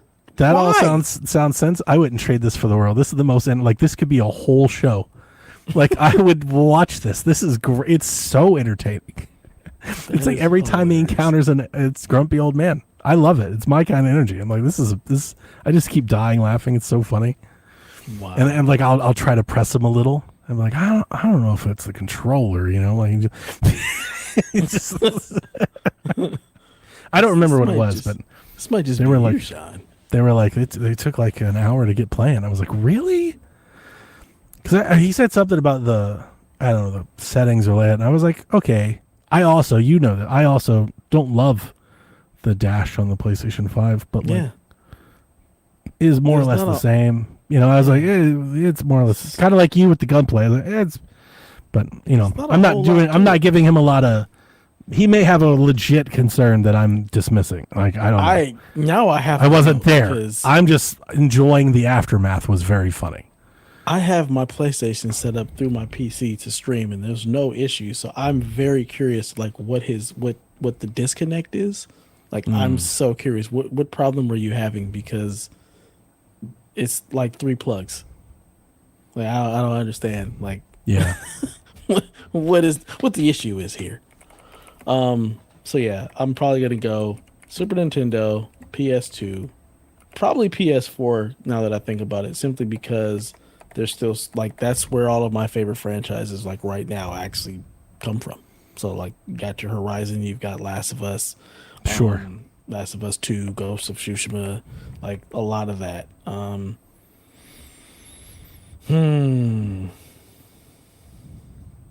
Game Boy Advance. Yeah. Yeah, even though it's not a console. GBA guy? I was never a GBA guy.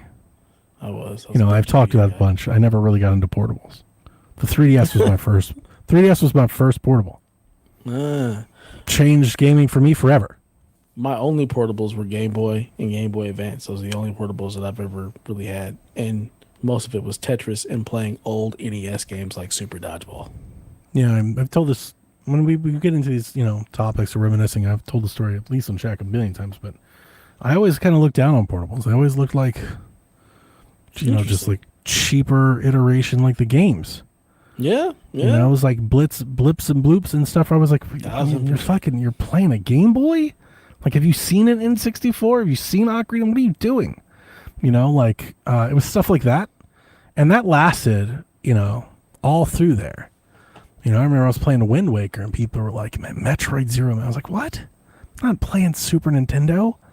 You know, I'm playing Wind Waker, like Twilight Princess, like the new games, you know, because it always seemed old and, you know, like just kind of what we were doing. Yeah. You know. And then the 3DS, it was Fire Emblem. I'd kind of gotten into Fire Emblem on Wii and like was interested, and then when it came out it had like megaton reviews, and the 3DS felt like the 3DS was doing what the Wii was doing, and like in some cases better than what the Wii was doing. So like the 3DS felt like a leap for me from there. So like that was the first time I ever got into one. That makes sense. And that's the reason I always gave like calling them hell, because the 3DS versus the Vita was like a moment. Like, I was a decision for me. Like, I was there. Which one do I pick? You know, do I want the one, like, I like Madden and like this one plays like these cool big games, but then Fire Emblem did me over. Yep. Yeah. Yeah. And I get it, because I know that you are not fond of the NES, so I can see how the game like everything looked like NES. That's exactly what happened. N64. Why would I want to play that? When you had the NES and then you had the Game Boy, you're like, well, shit. This is just a portable version of this trash. So it's in the palm of your hands, like awesome. I am with Switch now. This is in the palm of my hands, and I can take it with me. Yeah, no, I get it, but it took a while. Like, I wasn't there. The tech wasn't there for me. It was the Vita and the 3DS. So the first time I thought I was getting like I remember I was in high school and I saw somebody playing 2K on a PSP, and I was like, what a joke. You know, I was just like, God, like, okay, 2000 called. They want their PlayStation back. You know, it's like, what are we doing here? Wow, that's wild. Yeah. And the fact that you said in high school 2000 called, I'm in college at that time. It just, yeah, like it always looked like, what we were doing a gen or two ago. I get it. Makes perfect sense. And then the 3DS and the Vita hit, and I was like, oh, yeah, those are different. I was off the ride by then. And the crazy thing is, my gaming habit and everything changed completely from that day forward. Like, you fast forward from that moment, 5 years, and I'm on the Nintendo Shack going, please just let it be a handheld. Like, begging for a handheld. Like, that, I loved the 3DS that much. Wow. It's changed who you are. It's what you like. That's why you just bought a damn handheld PC. You have that tablet. Yeah. Johnny's like, I game on the go, but I also game at home. Even when I'm at home, sometimes I'll just sit on the couch with the handheld. That blows my mind. I could never. It's just comfortable. I could never.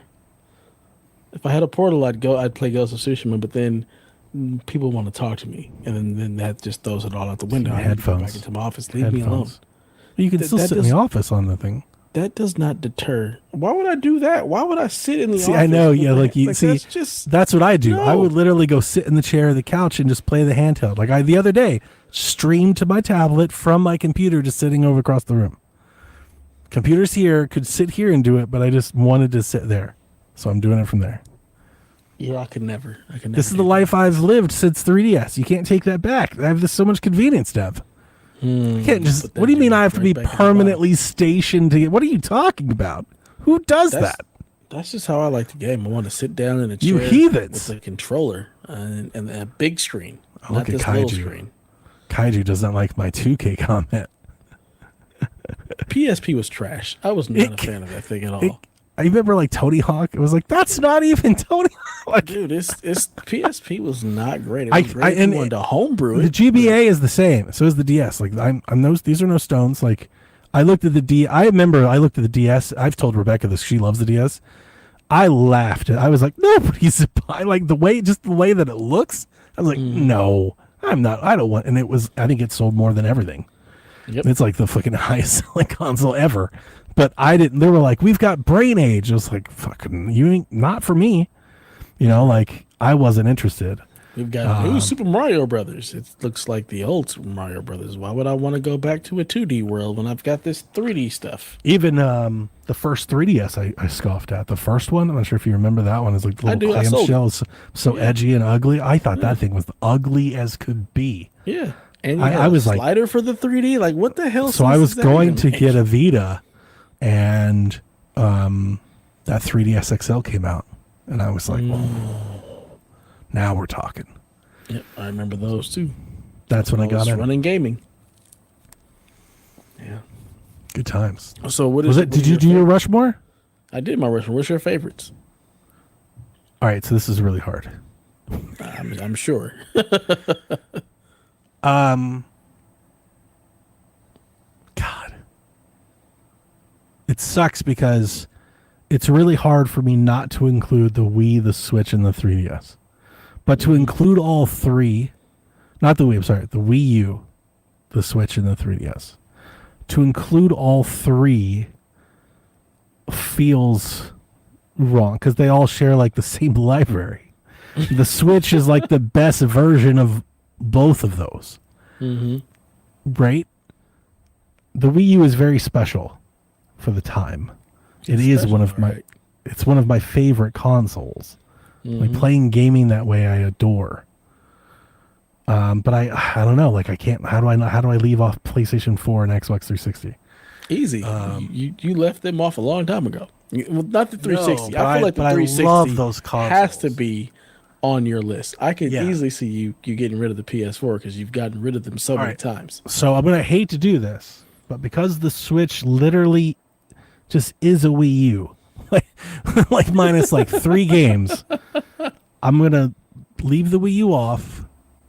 Mm-hmm. I'm gonna have the Switch, the 3DS, the N64, and the Xbox 360.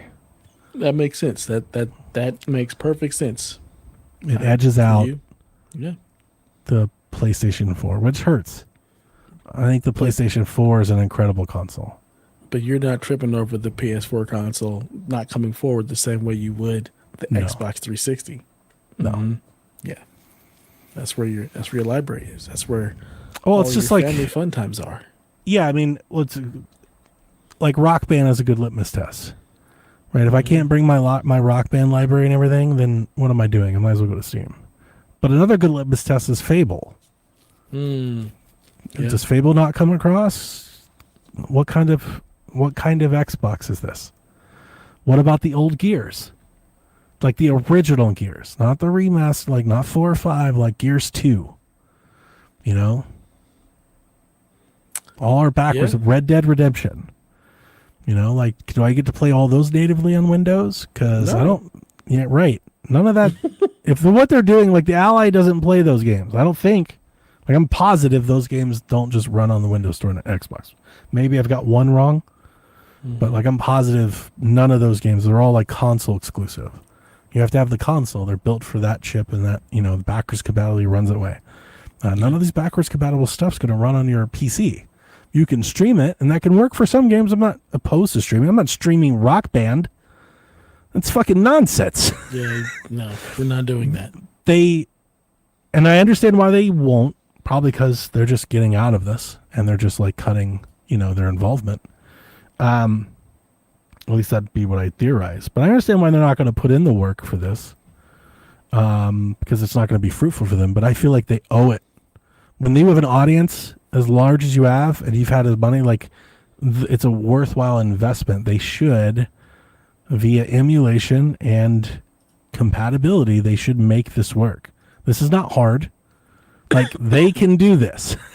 This is well within the powers of Microsoft headquarters to make your fucking 360 games work on the new Windows experience. Like, that should happen. And the cloud is not, in my opinion, and I know most people only play one game, so this opinion doesn't matter. But in my opinion, cloud is not a good enough excuse for that. A subscription, like NSO, I could live with, but not cloud. Cloud's too far. You know, like, these are games you own. These are games they sold you. These are games they sold consoles on. Their backwards compatibility was all, it headlined their whole E3. Like, these are features they built their brand around. To not make it work on their next console, quote unquote, like the Ally, that feels like you're abandoning what you used to be.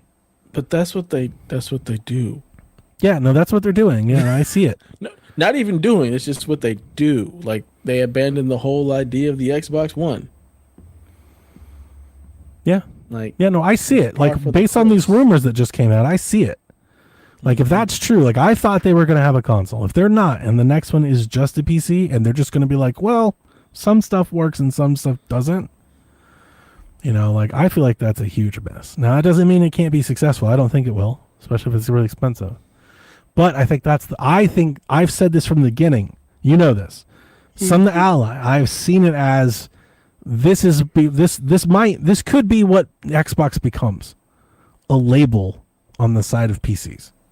Yep, 1000%. And like, you know, and they're still going to make games and publish them, but like in the platform provider sense of the word, it looks like they're trying to have this soft exit.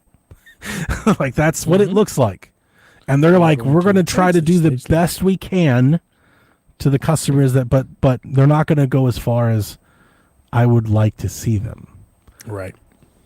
It really sounds like they're going to be like, well, you know, some stuff's play anywhere, some stuff's not. You can, like, their answer is anything you can't do, you can do on the cloud. That's their answer. You can cloud stream anything you can't play. And, yeah, like Rock Band for me is a deal breaker. Like, I'm out at Rock Band.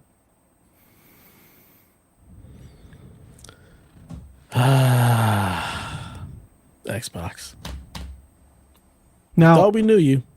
Now, I would tell you, if they had like a button on the icon and it launched and looked like an Xbox and I could play all of my games there and they ran natively and you could desktop and like, that sounds awesome. I would be interested in that. Yeah. But if they leave their legacy, I mean, I would question why anybody would then support them. Because you can't say it's because of what I've always done. They're literally telling you none of these games are coming over. You know, like, what are you doing then? Like what? I would question anybody at that point. Like it feels, unless maybe again, and maybe this is literally a bigger market. Unless you're like, I don't give a fuck about Xbox. I'm buying this for Steam. That makes sense. I could see that. I could see Steam people being interested. Like, fuck, I want to get into PC gaming. This is the best buy. I could see that being a thing, and maybe that is the plan.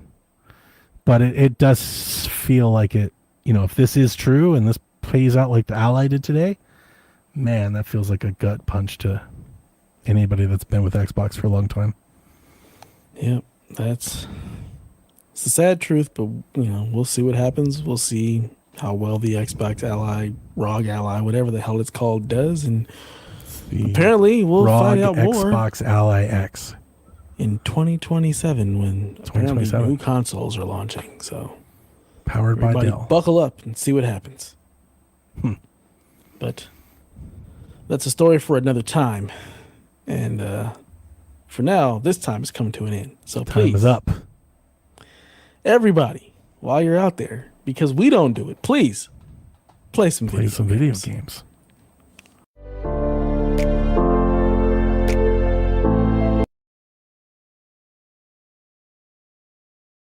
Nobody's sleeping in the middle of the bed. The middle of the bed is only where you do the business. But when everybody's ready to sleep, it's the side of the bed that can't be beat. It's the middle of the bed where lovers meet. But when it comes time to slumber, it's the edges. Ooh, ooh, ooh, the edges.